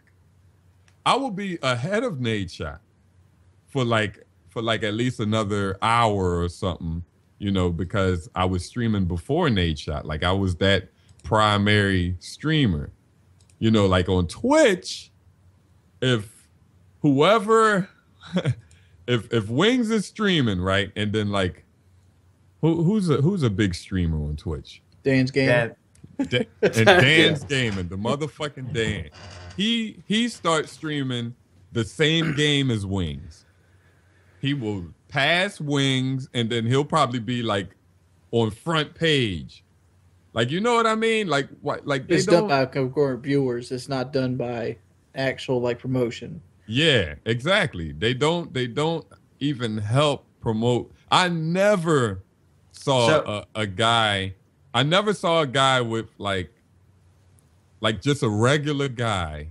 Well, everybody's a regular guy, but I never just saw like a regular guy on front page on Twitch, ever. No. So you don't like capitalism? No, I don't. I hate it. I always hated it on YouTube, on everything. Medical. Like, I hate when they say, like, to get partnered with Twitch. This is the old rules. You had to have 500 concurrent viewers, 4 days in a row, something like that. I'm just saying, 4 days in a row, or you have to have 100,000 subscribers on YouTube. with an average and of 15k views a video. Yes, something like that. And I'm like, damn. Like, and then that's when I had like 50k subs, and then I was pulling like 300 concurrent viewers, and I just couldn't get partnered because of that. I will And say this. they wouldn't help me promote. I messaged them like, yo, do y'all got any package that y'all can help me promote or anything? They said no. Here's the thing. It's like I got partnered with numbers way lower than that. But Yeah, now it's different. but I got the thing is, for me, Twitch is better than MLG for a number of reasons. One is I like the fact that the people that provide the best streams that people want to watch become the biggest. I do like that. I don't like the nepotism of it. I don't like the fact that most of the people on the front page are either like paid for because they're big events, or they're mates of the people that run Twitch, which is true, right? We cannot say that's not true. It's true, right? And they might say they don't do mate partnerships, or they don't do bro partnerships, as you said off the show, like, but they do, and they do promote their friends, like. But every industry is like that, so expecting that to just disappear is kind of irrelevant. The thing that I like about Twitch, and the reason I wanted to get partnered, is not because I think it's somehow going to just transform me into this like 4,000 streamer. It's the fact that people who want to subscribe to me can. People who have worse internet connections than my upload can now set the quality, which I think is outrageous, you know, right? Like, you can't, if you're not partnered, what you're uploading is what you're uploading, right? Now they can set quality on my channel, right? And to me... Isn't that a subscriber-only feature, though? No. No. It's if you're a partner channel. And the best thing for me is the emotes, actually. Like, I don't know if you guys feel the same way, but I think emotes make Twitch. I think I hate the emotes. No, see, I love them. I'm with you, white boy. Like, I think they make people's streams. Like, if you can generate a fan base with which you have in-jokes, right? And you make emotes out of your in-jokes, and every time something happens in a game or something else, like, because I play COD, like, when I turned on someone disgustingly, like, weeks ago, and I was like, prayers to that guy. And then my entire chat was just like, hashtag prayers, right? And I knew as soon as I get partnered, the first emote I'm going to make is hashtag prayers, right? So it's going to be this little emote, so that whenever I say it, everyone that's a fan of mine will just spam it, and they'll be in on the joke, because that's actually what grows streams. Sometimes it's gameplay with pros and stuff like that. Most of the time, it's about you and your audience interacting and having in jokes. And that's why I wanted to get partnered, because I knew as soon as I got that sub button, I will have 25 subs immediately. Like, within the first day, I know I will. And I'll get more emotes, and I'll get more in jokes. And when people come to your stream and they see people doing that and interacting with the chat and seeing all that emote stuff, they're more likely to stay. And that's what's great about it. What about the people that doesn't know Wings or Redemption, White Boy, Sneeko, that doesn't know anybody, that just streams and he's good and he's putting in the same effort, like what you do, I definitely give you credit. I do it also. When you're done streaming, you say, let me look for somebody who got 20 views, but he's trying. Yeah, you know what I mean. He's trying. He's got an overlay. He's got notifications. He's putting all this effort in, and he's got like 7 viewers. Right? Okay, that's there. That's what I hate to see. I hate to see a guy with 9 viewers. But the thing is, there's so many of those people on Twitch. There's probably 10,000 people streaming right now. Yes, MLG, there's like 5 people streaming, and you like it to have like some kind of order on thing. On Twitch, pure chaos. On Twitch, you can go to the bottom. Like, even if you load it up now, you could go to the bottom of the streams, and like a lot of them just look regular, but it would be some people who got the green screen, and yeah, some people have like full setups and they've got like 3 viewers. Like full setups and they got 3 viewers. So like, should I be selling like how to start a Twitch stream starter pack on like that eBay? Would be perfect. Yeah, but just like a green screen and a microphone. why don't Twitch That's not gonna randomly randomly say, oh, this guy looks good. Because what's on the homepage, like to be on the homepage, that you like, they kind of discuss like, okay, got to cut down on the F words. Don't when it's your homepage time, don't be going off the rails, because I saw somebody cussing that's representing their brand, their website. Yeah, you're representing. They can't trust that to a random person. Yeah, and to grow on Twitch, they homie. I agree. It's incredibly difficult to grow on Twitch, especially when you start off. Like, if you don't have a YouTube channel, I don't even know how I would grow on Twitch.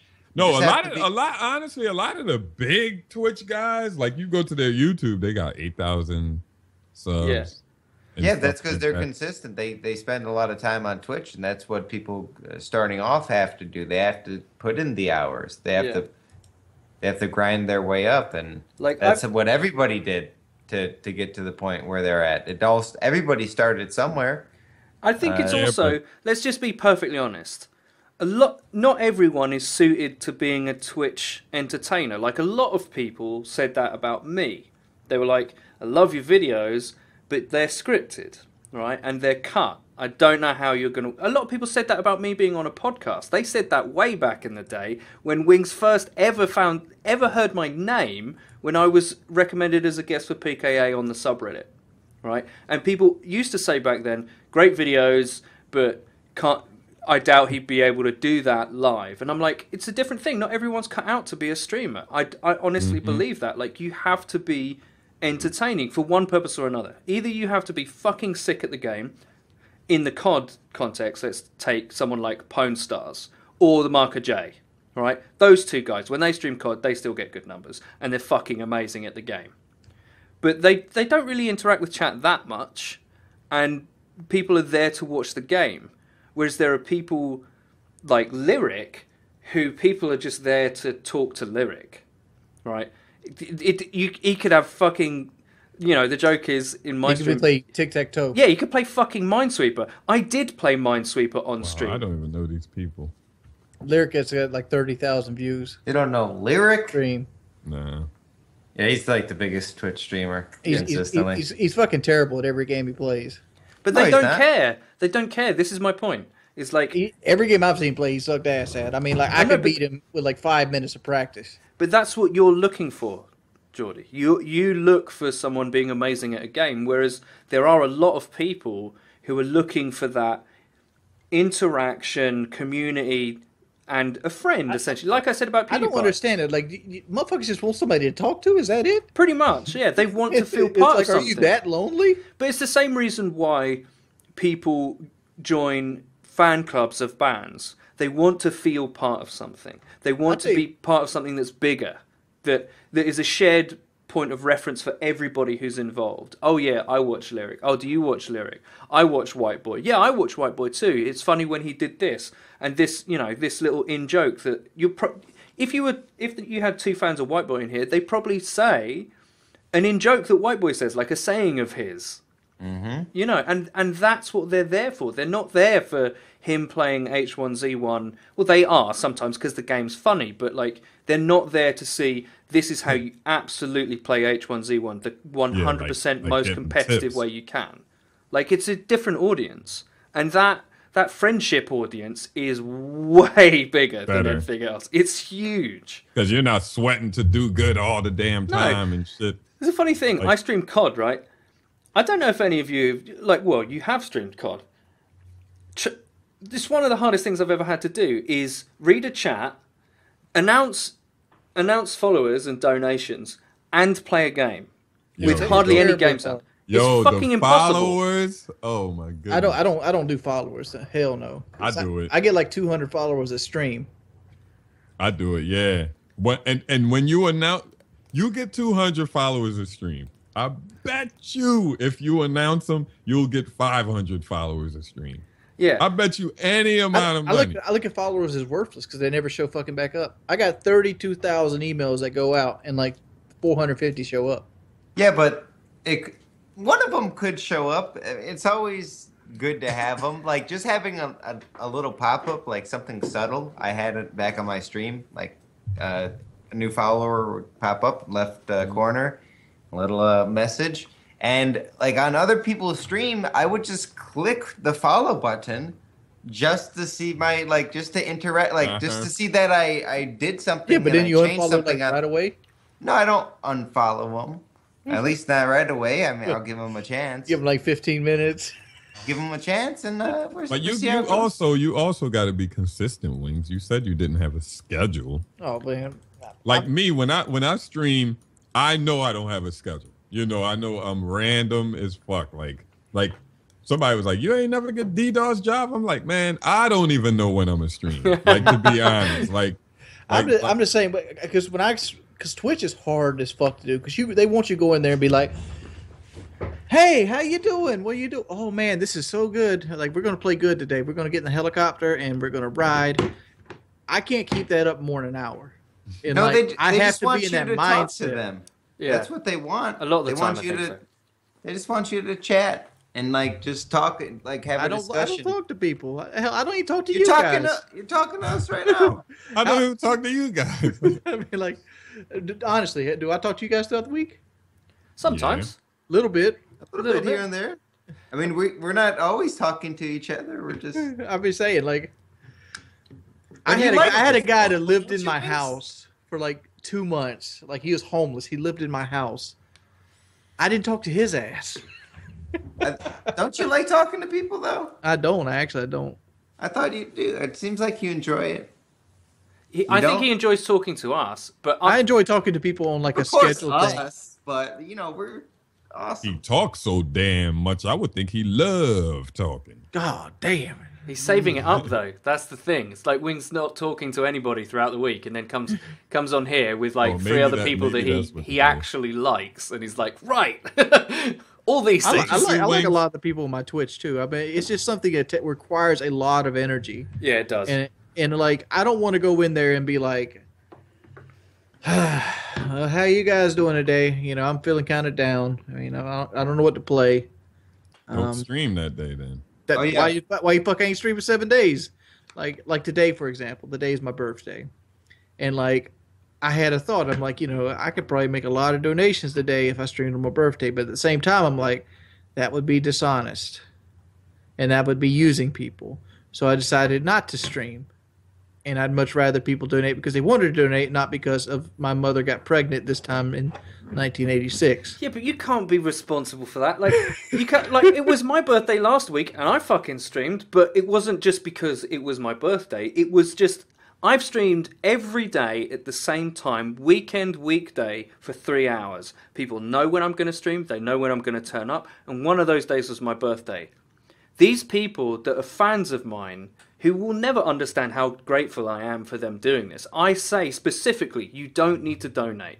Just you being here and hanging out is great because we're trying to grow something, etc., all that stuff. But it's true. And they were just throwing money at me. And I was like, guys, like, really? And I wasn't trying to be conceited and be like, oh, you really don't have to, but please do. It wasn't like that. I was just like, this is ridiculous. Like, just, you don't need to. Stop. Like, most of you, like, there was a guy in there who was 14 who was like $20. And I'm like, $20 to a 14-year-old? Are you fucking kidding me? Oh yeah, there's some people like I felt bad one time when somebody donated like $2 and I was like, oh yeah, now I can buy 8 bags of chips or something. And then he donated $30 like next. I was like, dog, that was just a joke. Like you ain't have to do that.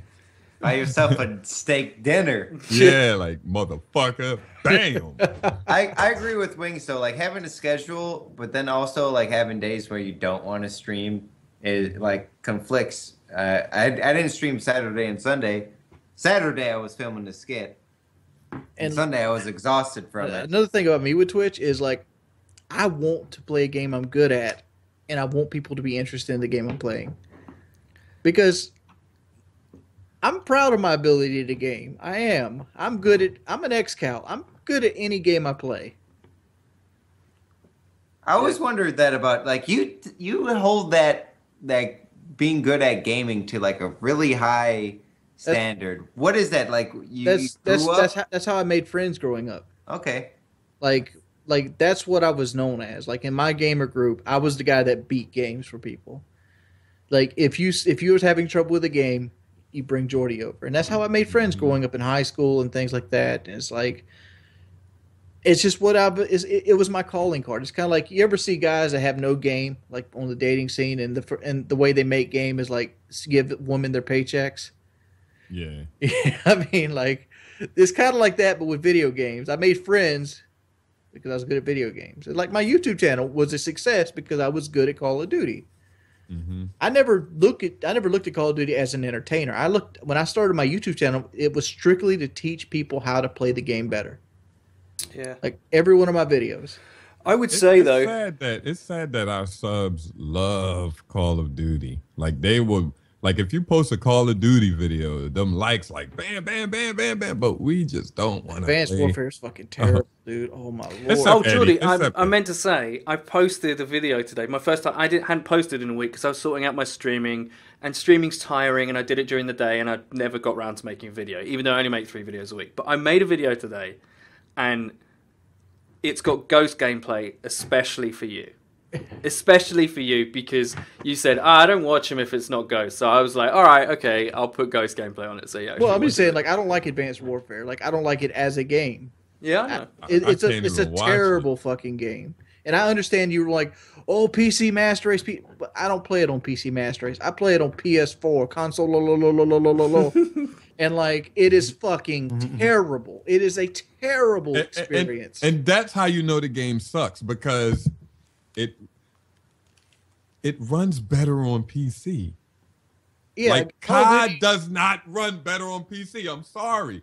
COD is not supposed to run better on PC. No, no. I'm just going to call you on that, Jive. COD 4, Black Ops 2, both of those are better on PC. Both of them.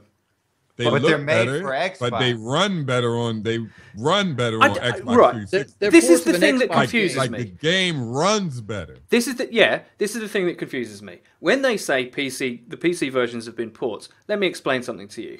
The Xbox 360 is basically a low-tier PC.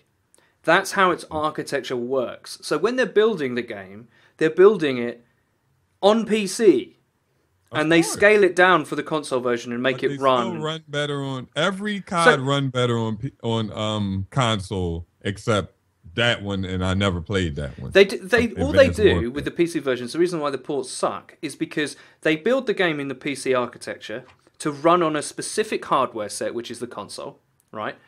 And then they polish that version more, and they don't spend as much time polishing the PC version. But I'm telling you, I agree 100%. The console version of COD is essentially a PC. It's just a shit PC.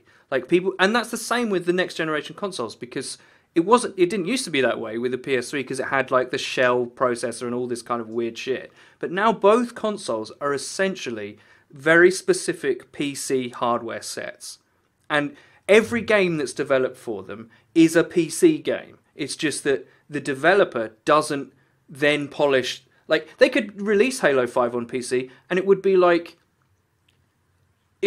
a little bit extra work, but they've done most of it because it's already a PC game. This is what I don't understand. Advanced Warfare is fucking terrible. The moral of the story is COD runs better. It doesn't matter what you do, COD runs better on console. Dude, PC. I can't think of a game that makes me more. I don't even get depressed anymore. I don't even get depressed playing Advanced Warfare. I played it today, and I'm sitting there looking like I got my controller in my hand. I'm like, like, you ever see Ghost on PC? You're like, oh my goodness, turned all the way up. Wow, this shit looks great. But it runs better on console. Except for the you never played it. I don't think you ever played it on PS4, Eddie, but it does. He did play Ghost on PS4. Yeah, it's got mad frame drops. It got the little frame rate thing. But other than that, it looks amazing. It looks I mean, like, I couldn't play the Xbox One version. And what confused me was when Advanced Warfare came out, people were like, well, they finally made a Call of Duty. It looks good. Motherfucker. That's because they. You must have played this shit on PS3. It looked great on PS4. Yeah. That's because they didn't play it. They didn't. Ghost looked terrible on Xbox One. I feel like COD has been looking good since COD 4, and they haven't really changed it too much. I mean, it's always got better. I think COD 4 looks better than Black Ops 2. Yo, because they started cramming shit in the game. Black Ops 2 looked better than COD 4, but Black Ops 1 kind of looks bad. I like its visual style. I like the game, but I don't like the way it looks. I like that it's slightly cartoony, and I like the fact that the guns don't really sound real in Black Ops 1. Does anyone else think that? They just don't sound real. Like, if the decoy grenade is like the Mac 11. If you shoot the Mac 11, it's like popcorn being made. Yeah, and it's kind of the MP5 sound like firecrackers. Like, yeah. And it doesn't, like, especially the Galil. I always remember firing the Galil unsilenced and thinking, this doesn't sound like a gun. This sounds very strange. And the AK is like really weird. But I kind of like the way that everything looks a bit not real. I liked it. Like, compare that to the game that came before, like Modern Warfare 2. They look very different, those two games. Mm-hmm. But I thought that's good for Treyarch. Like, slightly more cartoony was kind of cool.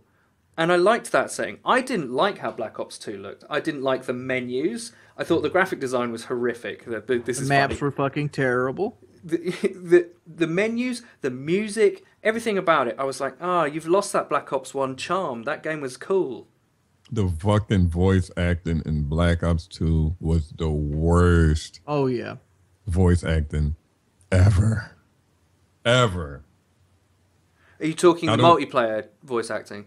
Yes. The multiplayer, not the... I could tell you 2 games that got voice acting right. World at War and Battlefield Hardline. Oh, Yeah, I love Hardline's Battlefield. Oh my God. World Cop at War is over just there! as good. World at War is just as good. Fucking cops are coming out of that truck. No, see, you can't say World at War What? without me World at doing my War is customary voice acting. World at War, UAV you ready like, for deployment. I'm sorry, but COD 4 started it all. I mean, World at War would get you fucking pumped, and you like Tojo and the dojo. No, when you get the black team in COD 4 and you're the I'm SAS with you. and Gaz is like, let's do this. Right, that's it. I'm done. Maybe it's because I'm Man, English. how many times like the check is cashed, time to get paid? Yeah, that's rubbish. I got tired of that bullshit. That's the fuck. I hate that in Ghost. Oh my god. That was You wanna Black get Ops paid? 2. Oh yeah, Black Ops 2. Yo, Oh my god. Black Checkster Ops boys, 2 time to get voice, paid. it's just like a creep whispering in your ear. You're like, I mean, man. like in World of War, it's like the enemies shall drown in their blood. You know, Yeah. the Japanese guy going crazy. You know, the German guy's like for the fatherland. And the German guy does like He goes incredible. He got cranked. You know, World of War had good voice acting, and the and- Russians and MW2. and the man. music, like the music in World at War, when you won, you had like the Russian thing that da, da, da, da, da, da, da. I don't know. I think my favorite thing about the World at War voice acting is like enemies in the dojo when they're like calling things No, out. it's there. Tojo in the dojo because Tojo was a racist term for the Japanese. Tojo in the dojo. You know, Shit, I didn't even catch that. it's Okay. Tojo in the dojo. And you go, we got to kraut in the administration building because their krauts is a racist term for German. Oh my god, A crowd. it's all making sense now. Yeah. Told Yeah, you World, what to do. oh no, the best thing about World at War voice acting is in war, you actually get like a whole army like yelling in unison, like that. Hoorah! Hoorah! Yeah. I like the war game mode. I have to say, when I went back, I was like, this is a cool Momentum game. is not war. I'm gonna put it that way. They didn't. It doesn't have the spirit. No. And also the game is just, I mean, capping the flag and it taking that long in a game where people can spawn and be there within 3 I hate seconds. that. It's the speed. It's too Advanced fucking fast. warfare. Yeah, you're talking the maps about. would have to be a lot It's bigger. the fucking double jump. Here, my main ability, my ability to play Call of Duty can be summed up in 2 fucking words, and it's not camping. That's 2 syllables. My main abilities in Call of Duty that makes me a good player is I have a very distinct ability to make minute changes on the controller, which gives me a very, very good advantage at long-range gunfights. And my other ability is I'm very good at cutting the pie. Cutting the pie is a professional gaming term for making sure that you have a gunfight around a corner and you know it's coming, and you're very good at controlling that corner. Those are my 2 main skills. In Advanced Warfare, they destroy this because the motherfucker can jump over the corner and land on my motherfucking head. It's crazy. I hate that game. Man. Do you know I hate what- it. Like, and I keep falling back to the same tactics. Like, I'll see a guy, I'll dash back behind a corner to make him cut the pie on me, and he'll jump over the shit on me and shoot me in the sky. Or somebody else will probably be there in the sky already. Yeah, it's You see what? Do you know? Remember you said like games having useful sound, right? So when I stream, I've got music on that they're selecting, right? Because of Nightbot, I've set that up, and my AverMedia goes out of sync. So I basically make the game sound. You can't hear it, right? And playing a COD game while reading a chat and hearing music is not the best for your performance. Let me just tell you. At best. It makes you play terrible. I can have games where I play well, but like most of the time it's fairly difficult. I played Ghosts off my stream with amplify on, like, and my fucking Astros tone like right the way up. Beasted, right? Beasted I was and like, beasted. this is the easiest game ever. And Like, you have good. if you have good corner game with good sound, you fucking destroy people. Amplify, baby. I was just wrecking everybody. I was like, well, I can hear this horse approaching from 300 miles away, coming around this corner. I was like, high heel shoes. this is what a game with sound is like. And then I played Black Ops 2, and I was like, oh, sound's completely irrelevant. Didn't you just tell me that sound was a bad thing? Sound is a great thing. Sound is, it can go two ways. I think it can lead to, I think good sound makes the majority of the game play slower. But I think a game without sound, especially at something like Advanced Warfare, where people are running with these massive exosuits and you can't hear them directly behind you, I think that makes the game uncontrollable. So I think you have to pick your poison. You pick one or the other. And I get anxiety from Advanced Warfare because just even thinking about it. I literally like I can picture myself aiming down sight, waiting on somebody that I know's there, but I'm so terrified of somebody behind me that I constantly want to spin around and check my other areas. Yeah. But like Ghost, I'll be able to hear that guy coming behind me, so I don't have to worry and take my concentration off of this guy. Now, does Battlefront 3 excite you? Wings of Redemption. Do you have any hope? It's using the DICE engine, so it's probably going to be pretty good. I don't like the world it's set in, but I'm not like a Star Wars kind of junkie. I don't really give a shit about Star Wars. Shall we show that great gameplay? Should we show the gameplay That's like the reveal best trailer? Gameplay. That's the best gameplay I ever seen. Okay, so I'm just taking them over now.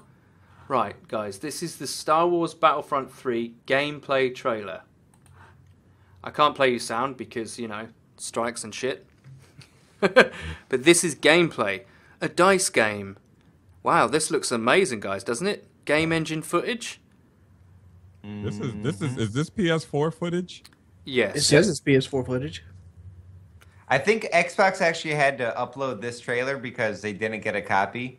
So they had to show the PlayStation. I know they were pissed. I know they were pissed off. So it looks amazing, but you can do anything in game footage like nowadays.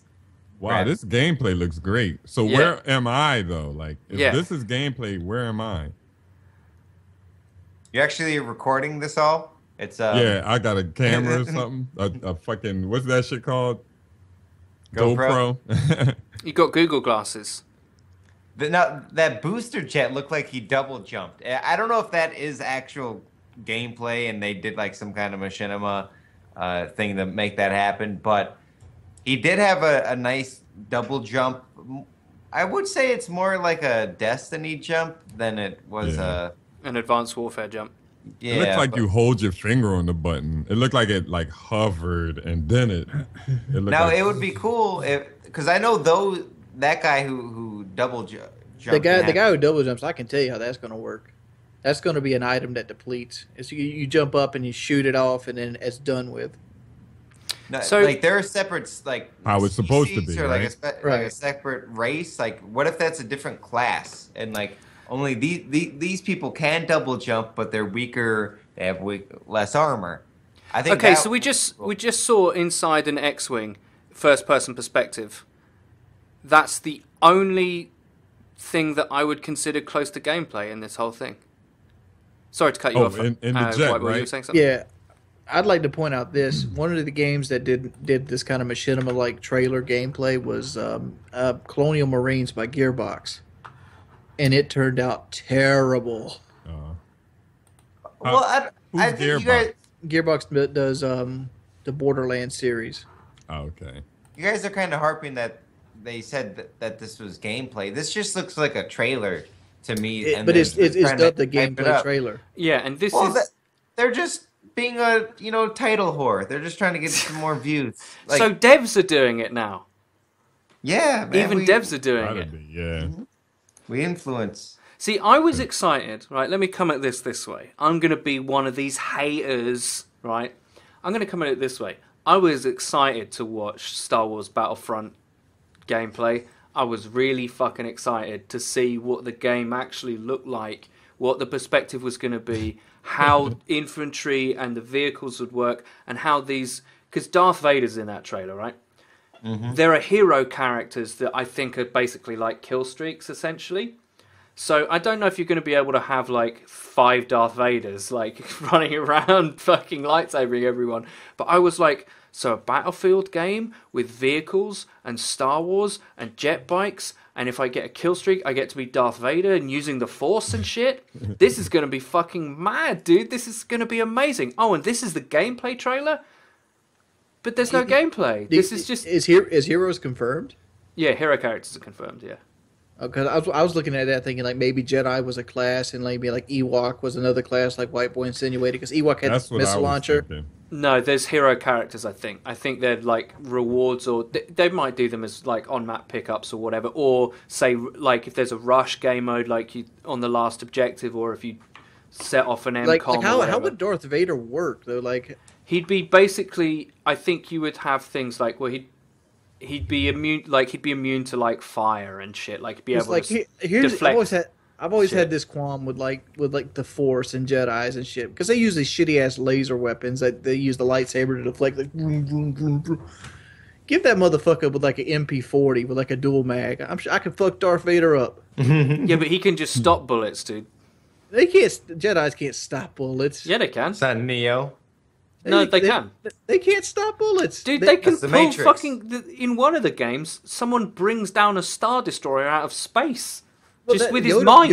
Yoda picks one of those X-wing fighters about the swamp, but like, I don't know. Maybe I don't. But like, there has to be a limit to that. Like I'm picturing this because Battlefront's going to have like a Battlefield 4 type setup, right? Well, that's what we're assuming, and that's why I have a problem with the trailer. Because I was excited as a fan of games, and I wanted to see, is this going to be like a reskin Battlefield 4 with like with like Star Wars? Yeah, you're like, I hope so, right? That'd be cool as fuck. I want to see how this is going to play, how this is going to look. And they're just like, oh, it's just like in-game, it's in-engine, but we've set up this dramatic scene. I'm like, that's not fucking gameplay, man. Can we just be honest? This isn't gameplay. No, but Call of Duty's doing it right now with the Snapchats. They're just hyping it up. It's not gameplay. Maybe what if those are cutscenes? Like, it kind of shows off the graphical engine. I like if that's the case, then I'm impressed. I think it looks good. Yeah, it does look. But good. I agree. As a gamer, I would like to see I asked Wings earlier. Are you looking forward to this? That kind of Remember how they marketed FPSs? Remember how they marketed Battlefield 4? I like how they did that, where they took like gameplay of people that they alpha tested it, and they like showed the guy like coming out of the water on the boat, putting C4s on it and stuff. It's like only in Battlefield. Yeah. You know, like I would do a spin-off of that as like a marketing scheme. Yeah, only the Jedi. Yeah, like I wonder if the Death Star is going to be in this game. I should imagine that there'll be any like a levelation. Yeah, they'll try like you'll start on the ground and then you'll go into a space battle, a vehicle battle, and then that would be Rush, right? You start on Endor, then you get in the vehicles, the X-wings and stuff. You have the space fight, and then the last MCOM is you got to do this like run into the center of the Death Star, and they're obviously like the Imperials are on turrets and in X-wing. TIE fighters and shit trying to stop you and all that kind of stuff. Like, that could be fucking epic. Like, I want to... As a gamer, I'm like, holy shit, this could be amazing. It's kind of crazy. The last few years, Titanfall came out, Advanced Warfare, Destiny, all these games with these, like, very similar double jump mechanics that we haven't really seen in first-person shooters. And then they're all kind of coming out of nowhere. And they all suck. Well, they copy each other. It was first like World War II games, and then the modern warfare type of games, and now it's the future double jump games. And it's because in I my hope honest this fades opinion, away real fast because they suck. I ain't want no motherfucking wall running either. They suck with a controller, right? So to understand, like you're right, White Boy, you're totally right about that. But this is because most of modern FPS. Come from Quake in some way or another, right? And in Quake, there's rocket jumping, and the game moves really fast. And even COD is based on the Quake engine, right? So What's the first first-person shooter that's really successful on console that people play competitively? Halo. GoldenEye. No, Halo. Right, GoldenEye. that's the first one online. Right, that's the one that really broke FPS. Yeah, GoldenEye's on one system, whatever, but Halo really announced FPS on console. Well, I guess on console, because I was going to say like CS Source. Yeah, no. But what I'm saying is they come from the PC. This game is like PC specific, where the keyboard and mouse allows you greater control. So games like Advanced Warfare don't suck because you have much more control than you do on console. Right? Now, they all come from Quake, and they're all doing these double jump things, and they all suck mainly, right? And that's just because of the system that they're on, and they're getting closer to Quake, but at the same time getting worse. Like they're not as fun. Like FPSs aren't as fun as they used to be. Am I right about this? Apart from Battlefield, which for me is more fun than it used to be. Battlefield's getting better. because they're regular. They're regular on the ground, regular FPS. They're classic FPS shooters. I think they're getting more. They're getting better, but they're lasting significantly, like a shorter period of time. So they're good for like a few months, and then they're trash. I mean, they suck. Like Advanced Warfare felt really good for like I thought it was 2 going to be hours. the best game ever, and then I thought it was okay when it first came out, and then you realize it sucked. Like I tell you what really fucked Advanced Warfare. Them buffing the ASM-1. When they buffed the ASM-1, that game went to shit. I think it was a little before that. It was a little before that too. But I'm just saying that's what might really. have been a little before. I that, think, right? well, I mean, we've talked about Advanced Warfare many times, but what I'm saying about Battlefront and FPS and White Boy's point of why they're all becoming like double jump things and how that's going to work is because actually, when you said they've never really had that, that's not true. They have had that, but not on console. So we're seeing it getting to almost to Quake on console, and everyone's like, it doesn't really work, it's difficult to control. I would say the only game that's done movement and control well enough with jumping and moving of that speed is Titanfall. That's the only game that has irrespective of how you feel about the game, how shallow it is, how one-dimensional it is with the Titans, just think about how easy it is to control and how natural it felt within 5 minutes of playing it. That's the only one. And how nobody spawned behind you. Yeah. And how like they did make that game good, other than the stupid bots. Yeah, like it's not the deepest game, but I think that's the closest they've got to making that work. Like, I don't know. It's an interesting time to be an FPS fan, especially if you play on console, because I mean, Destiny is just like I don't think many people. You were a fan of Destiny when I first met you because it was different, dude. I was I so don't- bored. You can't look at different and replace it with good. You were fucking bored, and it was something. Yeah. Well, to be fair, I played it before everyone knew about special spam and grenade spam and all the different ways that you can die in one hit in that game. Like, that game got progressively worse because people leveled up and they unlocked abilities for different characters, and just, like, at the core of it, Destiny is kind of fun as a shooter. It's kind of like a Halo with a mix of COD, and that is something I like. Halo MMO is what it is. You know what that fucking Ghost is? That's Cortana, motherfucker. That's what that is. Yeah, but that's not a reason to criticize it. I'm talking about in terms of the way it plays. Well, let me criticize the fucking story a little bit. Where did you guys stuck in a What fucking story? traffic jam? What story? There's no story. The Ghost comes, the very first mission, the Ghost comes in the motherfucking traffic jam, like in the LA fucking area, and like picks you up out of a car just out of nowhere. You were in a traffic jam when you died, motherfucker. Like, how are you supposed to be the hero of the Traveler or some bullshit? Yeah, you were flicking And the he's like, radio "There's no station when the nuke story." went off. He's like, there's no story. What story? There's no story. Like you're the only person with any DNA left or something because they've got stuck in a Fucking jelly names. jar. Like I guess you were riding your car in like full battle armor too, because you're fully armored when you get revived. Oh yeah. It baffles me that CS:GO is now. Well, I guess it doesn't because it's so simple. CS:GO is like the #1 first-person shooter now, and I think it's because they haven't everybody else sees all changed the the other formula. Sorry, white boy, but you're right. White boy is 100% right. People are Of course tired I of am. trash. No, I'll tell you why I think CS:GO is really popular. CSGO has by far the largest installed unified community out of all of the shooters, right? Every other shooter is across multiple platforms and loads of consoles and mobile devices, for fuck's sake. CSGO is on one system, and there's hundreds of thousands of people playing every day, right? And with a community that's hundreds of thousands strong, there is no game that can compete with that on any single platform. No game can get close to those numbers. Definitely. And that's the reason why it's the most popular. Now, it also happens to be one of the deepest games and one of the most difficult. Therefore, people will play it for longer because they want to be better. And it's also got this economy system where White Boy did a case openings video where you can unbox items that are worth thousands of real dollars.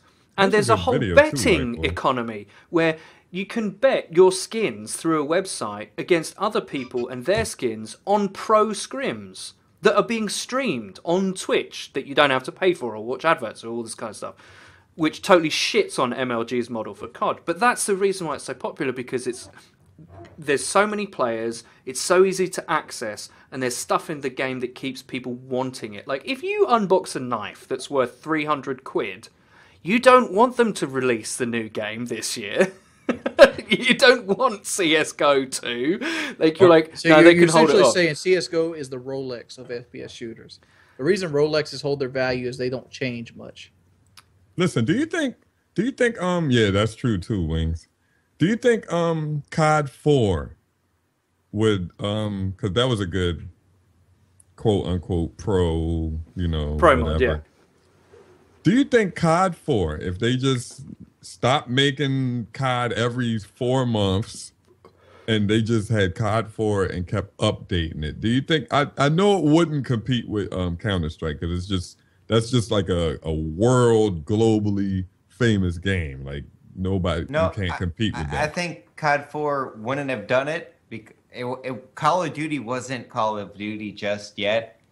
But like Modern Warfare 2, probably Modern Warfare 2, they could have stopped there and then built off of that game. But COD 4, I just used COD 4 because it was a good game, basically. It was a solid. Well, they kind of did that. Like they COD 4, and then they upgraded to Modern Warfare 2. It was like the next.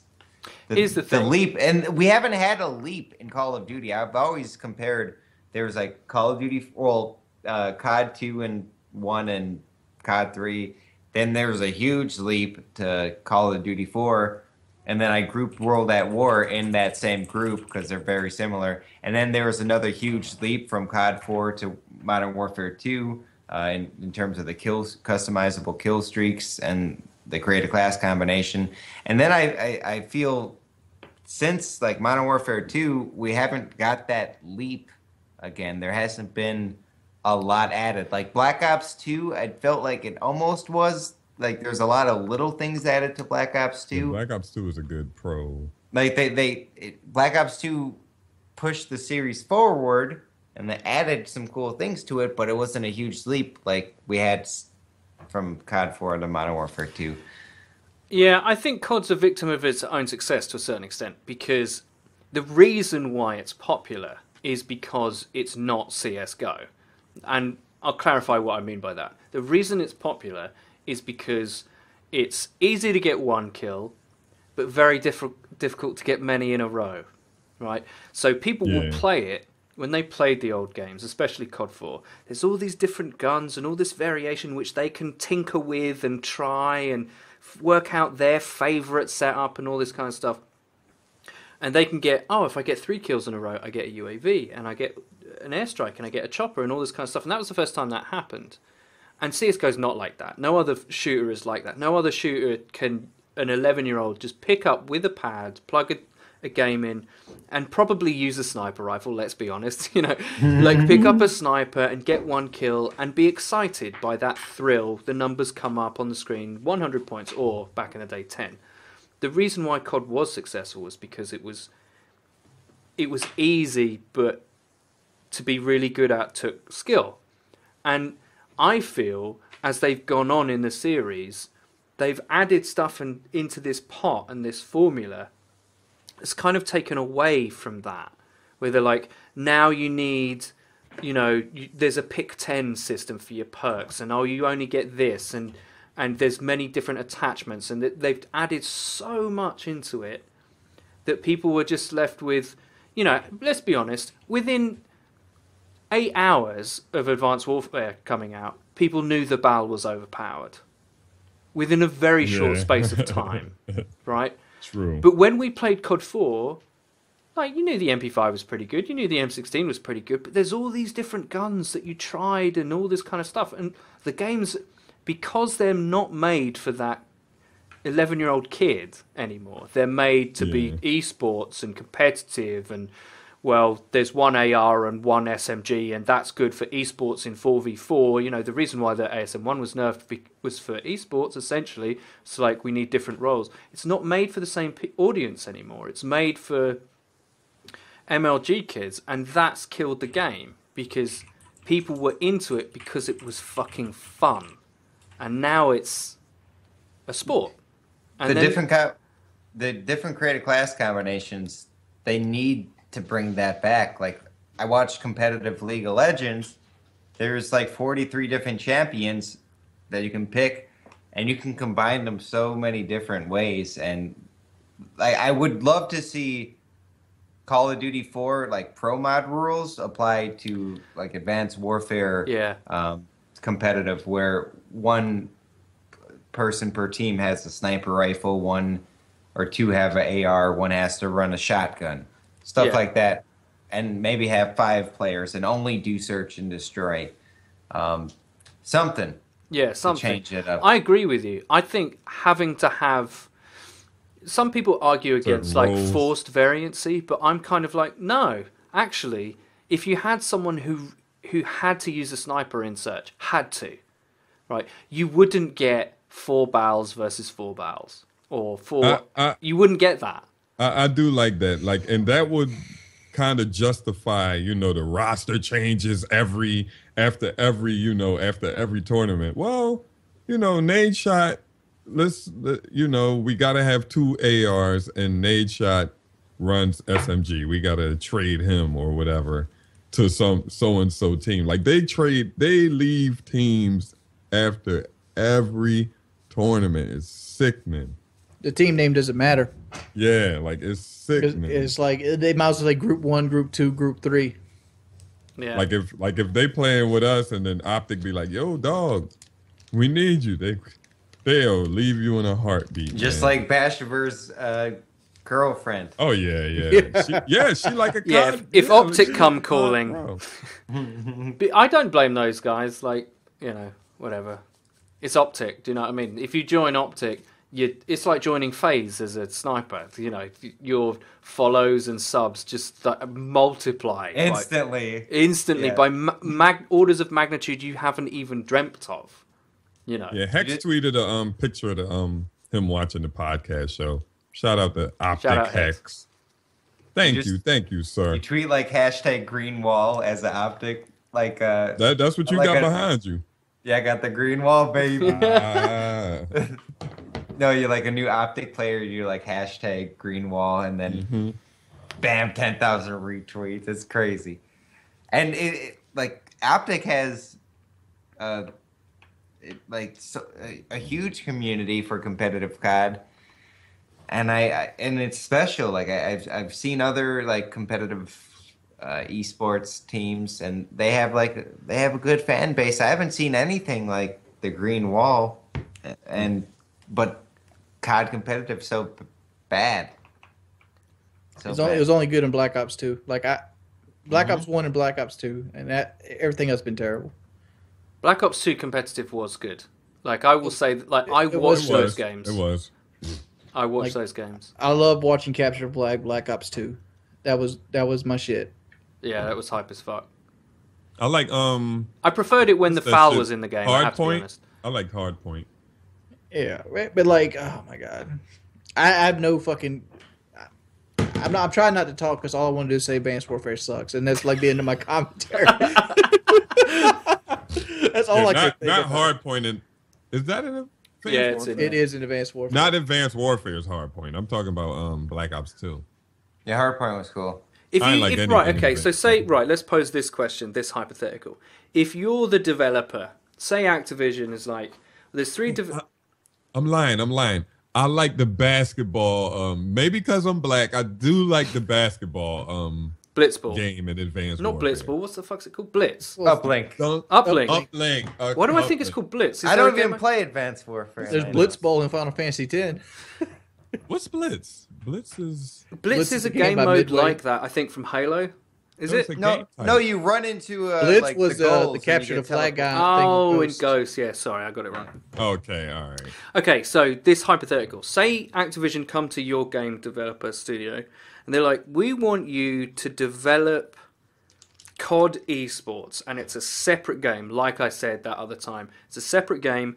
It's free to play. You just pay for it with like camos and shit like that. But you have to pick one game's engine to be the engine that is constantly worked on, constantly updated, constantly balanced for the good of the game. Which engine do you choose? Modern Warfare 2 or Ghost. Ghost. They just felt the best, and the connection felt the best to me. Ghost has the best engine. Yeah, I would pick one of them Infinity Wars. Probably Modern Warfare 2. That's interesting. Yes. That's interesting. I would have thought someone would have said Black Ops 2. Black Ops 2 is a terrible engine. You got to understand, though, as the You can't. You got can seen like 2 seconds early around the corner, like. Yeah, but you've got to understand that COD esports is primarily going to be played at tournaments offline. What you got to understand is Yeah, that but they lag was- is still there offline. They were doing the same thing. They were saying the same thing on Did you not watch land. Drifter's video? Black Ops 2 offline has lag comp. Yeah, it's got in-engine lag, isn't it? The COD engine has in-engine and lag. Ghost has the least amount of lag of all the engines. Yeah, they got it down to what, like 30 milliseconds of in-engine like lag? Advanced Warfare uses Black Ops 2, so it has the lag right back again. So Yeah. it's like a step backwards. It's like 80 milliseconds of ping before you have anything. 84 milliseconds, where like Ghost is something, I think, 111. No, it's 11 like or it's 13. in the 30s, I think. It's a lot lower though. It's really quick.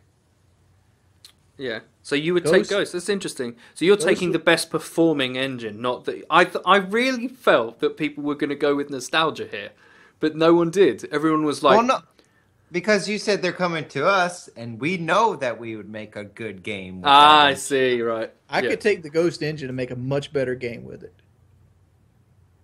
I could take the Advanced Warfare game and make a much better game with it. All you got to do is add sound and kick the health up a little bit. Advanced Warfare is fucking golden. I would make Advanced Warfare only have 2 levels, ground and 1 level above. That's it. So the double jump serves for you to get onto that second level, but that's it. Like none of this that's triple. basically it anyway.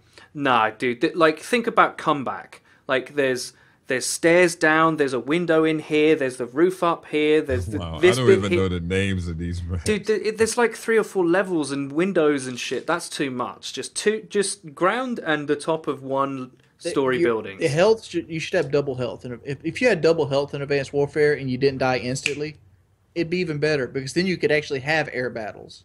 You know what I'm saying? What if everybody just fights in that Guardian suit? They have a lot more health, right? Well, you're just describing Titanfall now. Yeah. Would that be cool? Like one round of like just Guardian, like I think it's called the Guardian, right? Yeah. Goliath. Yeah, they just have Goliath. Yeah, they have a battle like a. But the esports. Goliaths can double jump or they can jetpack to get around. That'd be crazy. The stomps just like take out the whole B flag. Yeah, the Goliath is cool. The Goliath expects sex on the first date. I don't even know what the Goliath is, dude. It's the big It's armor probably suit. it's probably the best kill streak per kill Batum. No, that's the It's aerial like drone. Come on, dude. The I don't think I ever got It's one. either aerial drone or Goliath. Because Goliath, aerial you drone's almost the best. guaranteed 8 kills. Aerial drone, you're guaranteed 5 to 8 kills too. The best kill streaks in the most effective are the aerial drone and the bombing run. By Bombing far. run's not very effective. It's just annoying and easy to get. No, it's pretty good. I got a lot of kills every time I got the bombing run. Yeah. Like I never didn't get a kill unless Okay. I just unless I just fucked up and It's put it fucked in up the because it wrong kills you spot. indoors. Absolute Yeah. Black Ops 3. Let's just talk about Black Ops 3 right at the end of the show here, just so we can put it in the title, for that SEO magic. Yeah. one kill streak that absolutely must come back from any game you can pick. One at a we time. see 'Cause one- everybody's gonna say the Blackbird. AC-130. From what game though? Because Modern Warfare 3 had one in its pants. But Modern Warfare 2. It better be that one. Yeah. Okay. All right, you pick AC-130. It's gone. Like Price is Right. You got to look at the. Okay. So White Boy is Modern Warfare 2 AC-130. Ass Jive. flapper 130. I'm gonna, even though I'm a Infinity Ward fanboy, I'm gonna go Chopper Gunner. The circle one. Black Ops 1. The baby, Black Ops 1 Chopper Gunner. That is a Yes. great fucking kill streak. Yeah. I like this. Oh my Oh, god. we're about to make the best card ever. Okay, Jordy, you go. Like part of me's torn. I want to say Blackbird, but I also want to say a good UAV, like a really good UAV. I'm gonna throw a hardball. Napalm Strike. You want Napalm Strike back? Really odd. Napalm Strike. Odd. Wings loves napalm. I'm Yeah. gonna say there's two choices for me. For me, a COD game it always lasts longer when there's a big kill streak to get, like 25. All right. So oddly enough, I'm either gonna say nuke, but gun kills only. So a mix between a Moab and a nuke. Oh no, I have to pick one, don't I? So would I rather have a Modern Warfare 2 nuke or a Modern Warfare 3 Moab? Same thing. No, one ends the game, one doesn't. Yeah. Yeah, nuke ends the game. You should, the nuke should be based off kill streak kills. I think if you get all gun kills, it ends the game, and if you get it with I think I Kill like streak. that. Oh, Jive, that's a fantastic idea. See? Oh, you get it with shit. kill streaks, it doesn't end the game. You get it fucking you just mano a get an extra mano. 5 kills. Yeah, you get 25 kills in a row without dying without kill streaks, it ends the fucking game and tells everybody that they just got dicked on. you Right. just got shitted on. Yeah, you just got fucking wrecked, mate. And then you get a patch with like a shit face, like a shit splat with a smile on it. Yeah. A shit-eating grin patch. Yeah. That is the Like kill an streak I would Be have. great. It automatically applied to your account, and it like you couldn't change it for like the next 10 games or something. Yeah. Yeah, that'll be cool. No, it made every gun that you had have this shit camo that You you need to couldn't manually take take off. them off. You couldn't take it off. So You when gotta someone take- killed got you, it. Your performance for the next 5 games takes it off. You yeah, gotta, no, gotta- you get kill strikeless nuked, and for 10 games you have no aim assist. Sorry, Damn, that'll be. I mean, damn, that'd be the worst. in my prime, I've always wanted. There's a couple things that COD I've wanted as well. I've always wanted a Stinger missile that only worked if you had had a positive KD. By Stinger? Sting. Oh, you're talking Oh, the secondary. Stinger missile. Yeah, like a Strela missile where you get somebody that's got like 1 in 35 shooting. I think down you your fix that chopper really gunner. easily. Do you know how you fix the Stinger problem? You make Take it it out? primary. Oh, make it a primary? Yeah. Yeah, that would fix a large part of it. Yeah. If you make it a primary, then someone has to die, swap to the class, kill the thing, then die. I like that. I think my knife is a good solution. I think the knife should do the amount of damage of health you have. So if you've never took damage in that life, you're at full health, you can insta kill people with a knife. And if you get shot, you do the amount of damage of health you have left. Right, okay, so your knife does the damage you have.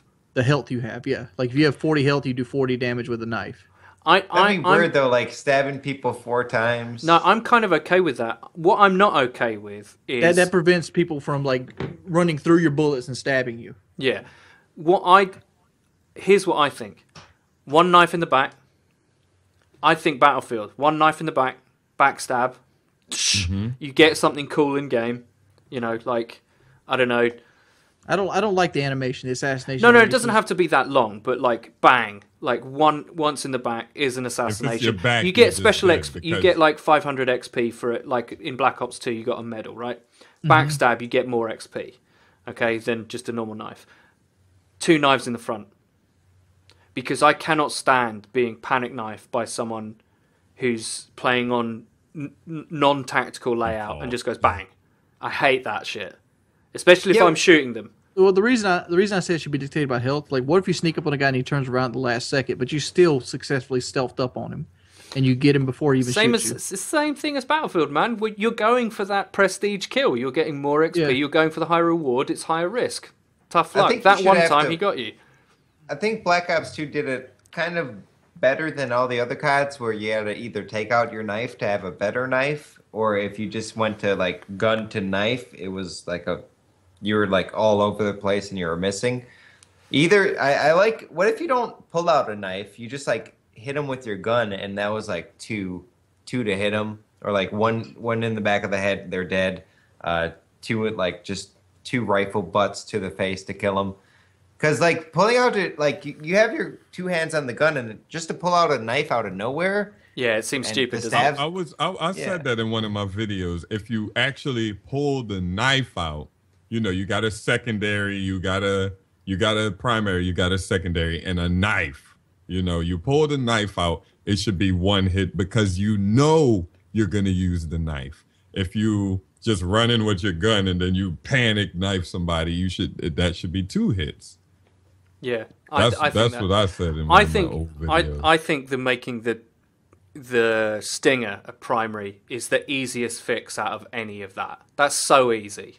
Like you force people to have to make that compromise, because if you don't, then they're just like whatever. People take stingers sometimes just to shoot down UAVs because especially in like Modern Warfare 3 and other games like that, it gave you a point towards your kill streak, so they just have a stinger anyway. Oh yeah, my Modern Warfare 3, like my high kill streak class, it had a stinger on it. Yeah. Just because it was easy to get another score streak. I think we would make a really good Call of Duty. Yeah. And if you have an idea in the comments down below. Yeah, I got another great idea. Take any of the boost and jumping out of the fucking game. Take it out forever. Jordy, I'm not quite clear about how you feel about Advanced Warfare. Can you tell me your opinion about it? Because Uh-oh. I'm joking. Do we think it's... Have you ever been constipated while driving a car No, I and don't there's drive. no gas stations? That's a better situation than playing Advanced Warfare. Advanced Warfare is bad. It is. It's not even bad that I get mad at anymore. It's bad that I'm depressed that this is my game I used to love and used to look forward to playing has turned into this. Big Dave's going to save you come November. He's going to save you. Trust me. No, he's Yeah, not, because he's going to take footsteps out because Big Dave doesn't like footsteps. That's already a strike one for his game. He's going to have fucking He likes running on Target the wall. Finder, though. He's gonna have running on the wall bullshit. Don't care. Yo, remember when you were just home, just chilling, and it was like play Call of Duty, like it really was like that. Like if I have Remember when nothing to do. Remember you had a group of friends and you look forward to getting on and playing domination with that group of friends, and everybody laughed and had fun and played for hours. Yeah. That's the Call of Duty I love. Now everybody just, what the fuck? Oh man, you gotta see this bullshit that just happened. I recorded it. Yeah. Where it was more of hanging out than it was a test of skill. Terrible game. Should we move on to iTunes reviews? Because we're Yes. over 2 hours now. Or did he even post it on iTunes this week? I posted it. It was a little late, but it has been posted. I do not have the iTunes. Let me open it up real quick. Yeah, so I do take some weeks. Okay, Wings. Wings kicking that shit. Yeah. What happened? I missed it. Nothing. You was looking at reviews. That month, Wings started kicking that shit, yo. Yo. All right. That went right over the British Yo, guy's Jive, head. yeah, I'm like, what the fuck? Jive, you're mates with Mark of J, right? Can you just tell him to just stream? Because he never Well, does. I didn't talk to him in a while, but I can get in contact with him. Can you just hit him up and be And like, see. yo, some translucent white guy from England just would love you to stream if that's at all possible. Thank you. And even if you don't want to play Advanced Warfare, you can play Ghosts, because I like watching the Mark of J play Ghosts, which is... He loved Ghost. Yeah. It was a good game. He loved Ghost. It was a good game. I just didn't like the maps. It's crazy. Like we're gonna say it. Are we gonna say Advanced Warfare is a good game? Because we said Fuck no. No. I don't think Hell it's no. No, but we said this about Ghost too. But like people said the same shit. I still say Modern Ghost Warfare just 2 is a had good game. bad maps. I always said Ghost maps were bad. Like if Ghost came out with the DLC maps, trust me, people would probably say it was one of the like if the DLC maps on Ghost, not like free fall and shit like that. But the good DLC maps, if they were stock Ghost maps, people would be like, "Yo, Ghost was one of the top CODs." It really disappointed me. No. A lot of DLC maps I fucking hated, like that one with the fucking ship that had all the damn cardboard and shit under it. The ship. Yeah, collision. Oh, are you talking DLC? Yeah, DLC. Corrosion? Is it corrosion? Yeah, it might have been. Yeah. Yeah, I know which map you mean though. Terrible map. Like the remake of Dome. Like I thought that was like a nice map, and like if stuff like that was the stock maps. It's got too much shit. Anyway, let's not have this conversation again. Okay, iTunes reviews. Let's get some iTunes reviews. If you guys want to search the podcast show, one word on iTunes, you can listen to the show over there. And if you do, please leave us an iTunes rating. Or if you watch on YouTube and want to help out the show, you've been watching for 2 hours already. And you're like, how can I spend 3 to 5 minutes to help out the show? Probably even shorter than that, because I know you're a smart young man or woman. Load up your iTunes. Or man, woman. Man, woman too. That's all good. Unless we're talking to Jive, he might have some. He might not like that. Anyways, They know I'm homophobic already. The podcast show on iTunes. Any ratings would help us out tremendously, and we like to read the reviews on the show. You guys probably know that already by now. Okay, LV55141. Love the podcast a lot, guys. I want to ask for some advice. I tend to be friend zoned by a lot of my crushes. What should I do? Also, add me on PS3 to play zombies. Tell everyone the name is Lewis100. So the name. How do you spell Lewis? Luis. Yes, because there's 2 ways to spell Lewis. Yeah, LEW, like a last name. So yeah, the name is Lewis100, all in one word. So another friend zone question. I think we kind of answered. I honestly didn't hear the question. There's no such thing as the motherfucking friend zone. If you in that motherfucker, you might as well look for another bitch. So once you're in there, you can't get out? Most likely. There's a chance that you can get out. There's a chance we might find Bigfoot, but you ain't getting out of that motherfucking friend zone. Yeah, if a girl considers... Well, never mind. The way you get into the fucked friend a lot of my zone... friends. The way you get into the friend zone is because she likes you enough as a person, but she don't like you enough to fuck you. I don't think that's always true. I think a lot of the time it comes down to that you don't represent to her what she wants in a partner. She likes you as a person, but she thinks of you in a certain way. And I have escaped the friend zone numerous times. I'm like Steve McQueen. I've said that. I'm like Steve McQueen, right, in The Great Escape. The Germans do catch me every time. I get put back in the friend zone and I'm there bouncing the baseball off the wall. And it's only a matter of time until you know I'm going to escape. Germans going to machine gun you? No, he doesn't die. All the British guys die in that movie, but the cool American guy lives. Come on, hypocrisy, racism. Yeah. Anyway, how you do it is you don't worry about being in the friend zone. You get on with your life. You go out and achieve stuff and man up. And I guarantee you, if you do that, girls will look at you differently. It doesn't matter if they've been your friend before or not. Like, if you just don't worry about it, if you're sat there feeling introspective about whether girls like you or not, they're not going to. I can tell you that now. If you go out into the world and try and get shit done, people will look at you differently. And that's not just true of girls that you like, but it's true of everybody. Like, everybody will look at you differently. My advice to you is, don't worry about being in the friend zone for the moment. Go out and fucking achieve shit, and they'll look at you very differently if you do that. I honestly don't have any advice for this one. All right. Jive usually has the advice. I've never been in the friend zone before. One of my best friends is a female, but like we had sex before, so you know.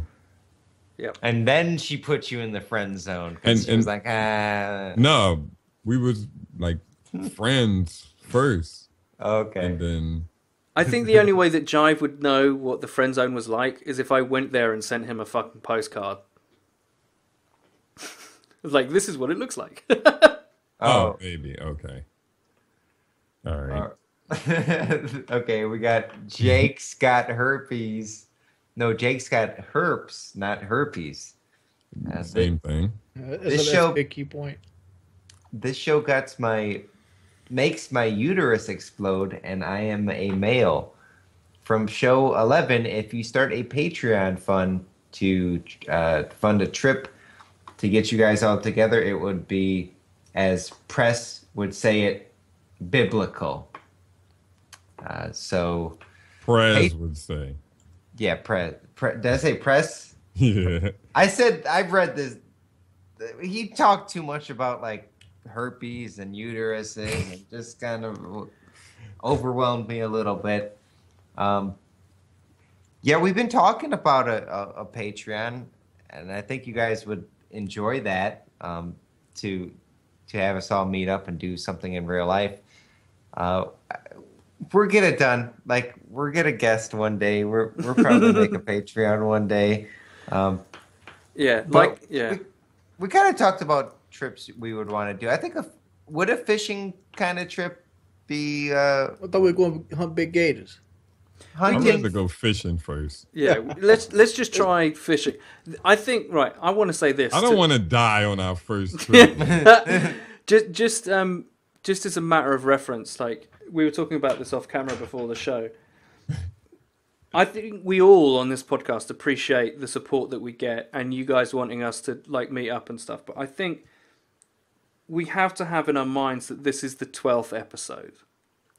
And actually the podcast has reached an incredibly high standard in terms of not only its production value, but I think the quality of the show in a very short space of time for these sort of things. So, getting us to do things like Patreon and trips and all that kind of stuff, that let's not bullshit about it, that are kind of things that happened on PKA.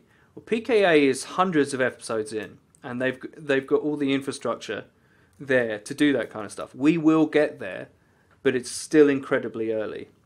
And, I think the rest of you agree with me, no? Yeah.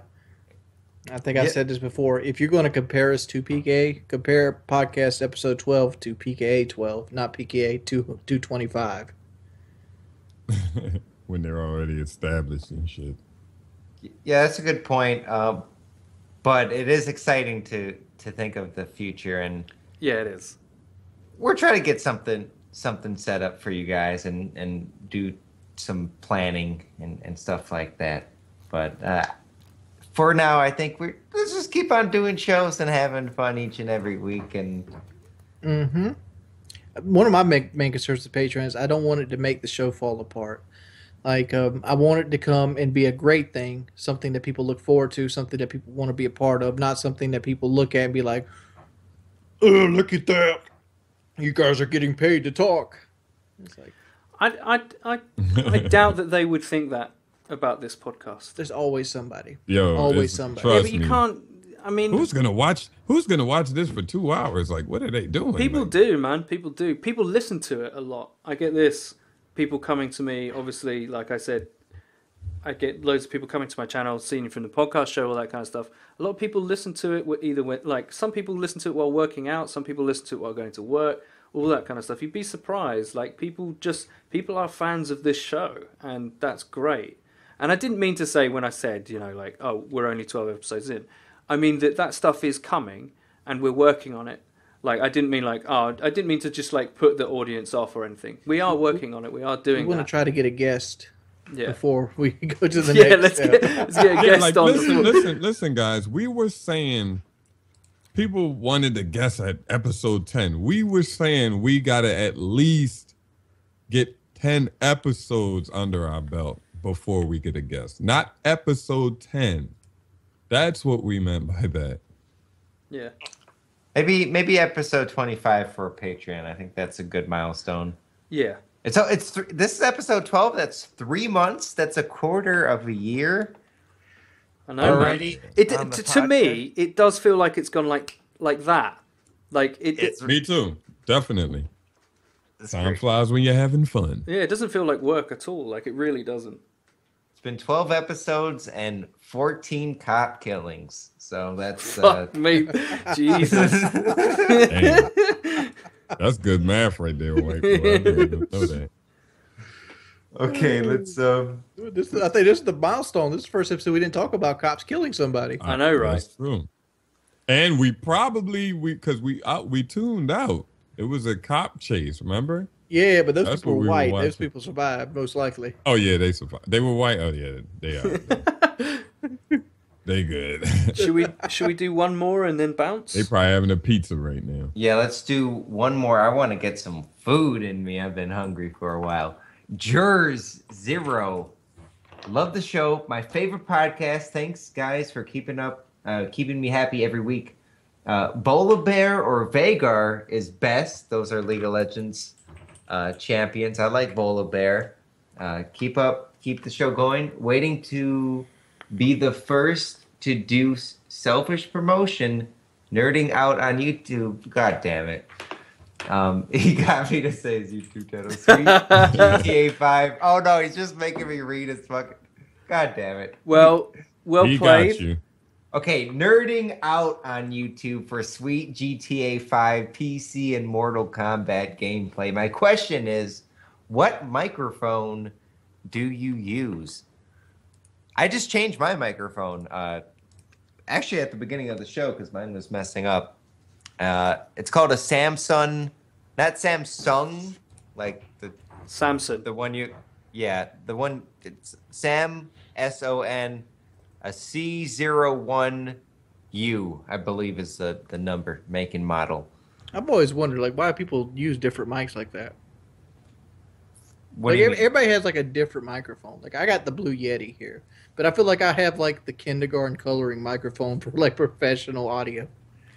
I don't know. Like, I just I think blue picks up a little too much.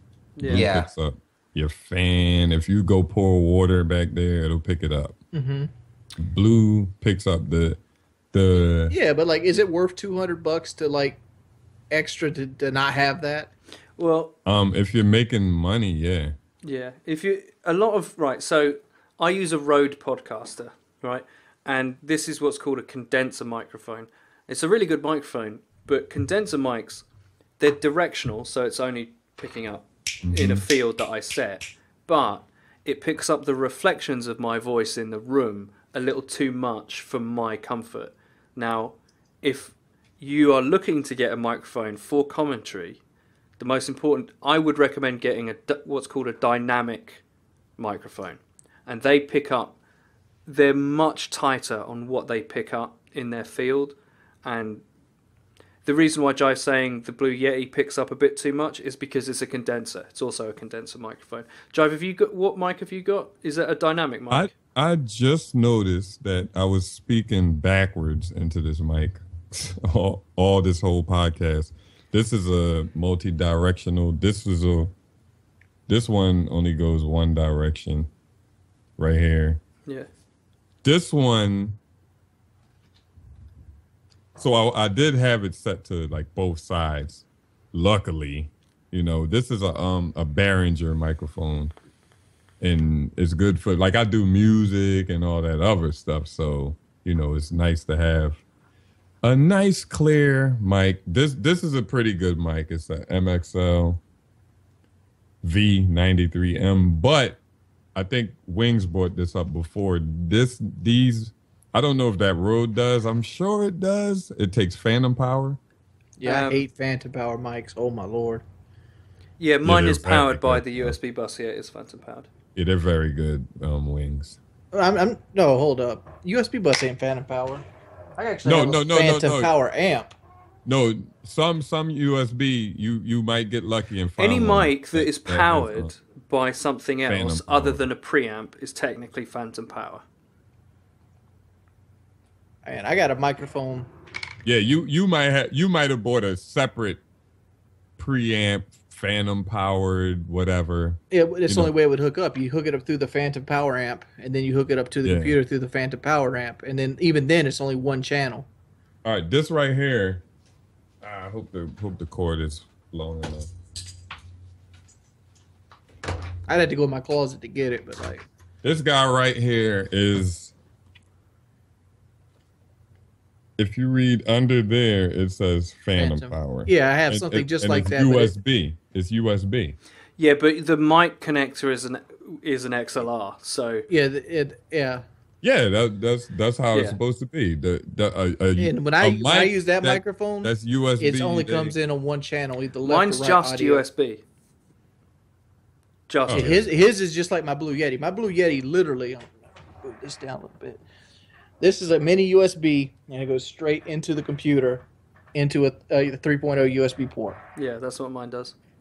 And like that's it. That's all the power it has on it. Yeah. And I would consider that phantom power. It's being the microphone is being powered by the bus. That is a source of phantom power. Phantom power. Yeah. Because other microphones are battery powered, like in the microphone. They have a power source in the mic. Phantom power is any external source of power. Oh, I figured it was like a certain type of like an amp that you had to use No. to like. I don't know. I'd tell you about later about that. I'll pull that other mic out because I have like a $500 microphone in there that runs through that amp, and it just sounds like shit because it only goes one channel. Like if I record commentary with it, it'll record the left audio and not the right. But you gotta, that's because it's a mono source. You gotta go in the You gotta go in the actual, like if it's Vegas, you gotta go in there and tell it to record only the left or only the right. Yeah, but it sounds like shit. Like, No. like, Once you sort it out, mono sources, right? So this only records one channel of audio, but when you record mono and you listen to it on stereo. So say you got a mono track, which is only one track of sound, and you play that back in a stereo environment, you hear it both equally, not one side only. Right. So if you set your recording track to be mono, it will sound amazing. I understand it, but like this right here is the same way. This records in mono, Yeah. but like when I click record on this, it records just in mono. Yeah. But when I record with the other one, it will record almost in stereo with only 'Cause the it's left stereo. up because they'll have left and they'll be silent on the bottom of the track, whereas this goes right down the middle of the track. Yeah, it's just you've got to select the right recording method. Anyway, mic talk. Mic talk with the Well, mic talk's podcast show. important because microphone is the key to YouTube. You could have as much production quality as you want. If your shit goes, Oh my god. I will not watch your motherfucking video. I was doing my zombie skit and I was filming it in the forest, and there's this one clip where it's just pure wind going into the mic, and it ruined the clip where I have to re-engineer every footstep and every little bullshit just because the default The audio your is ass the most work. important aspect of your video.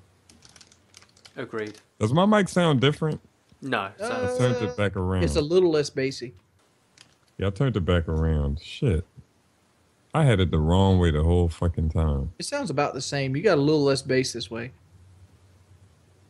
That's probably how it's supposed to be.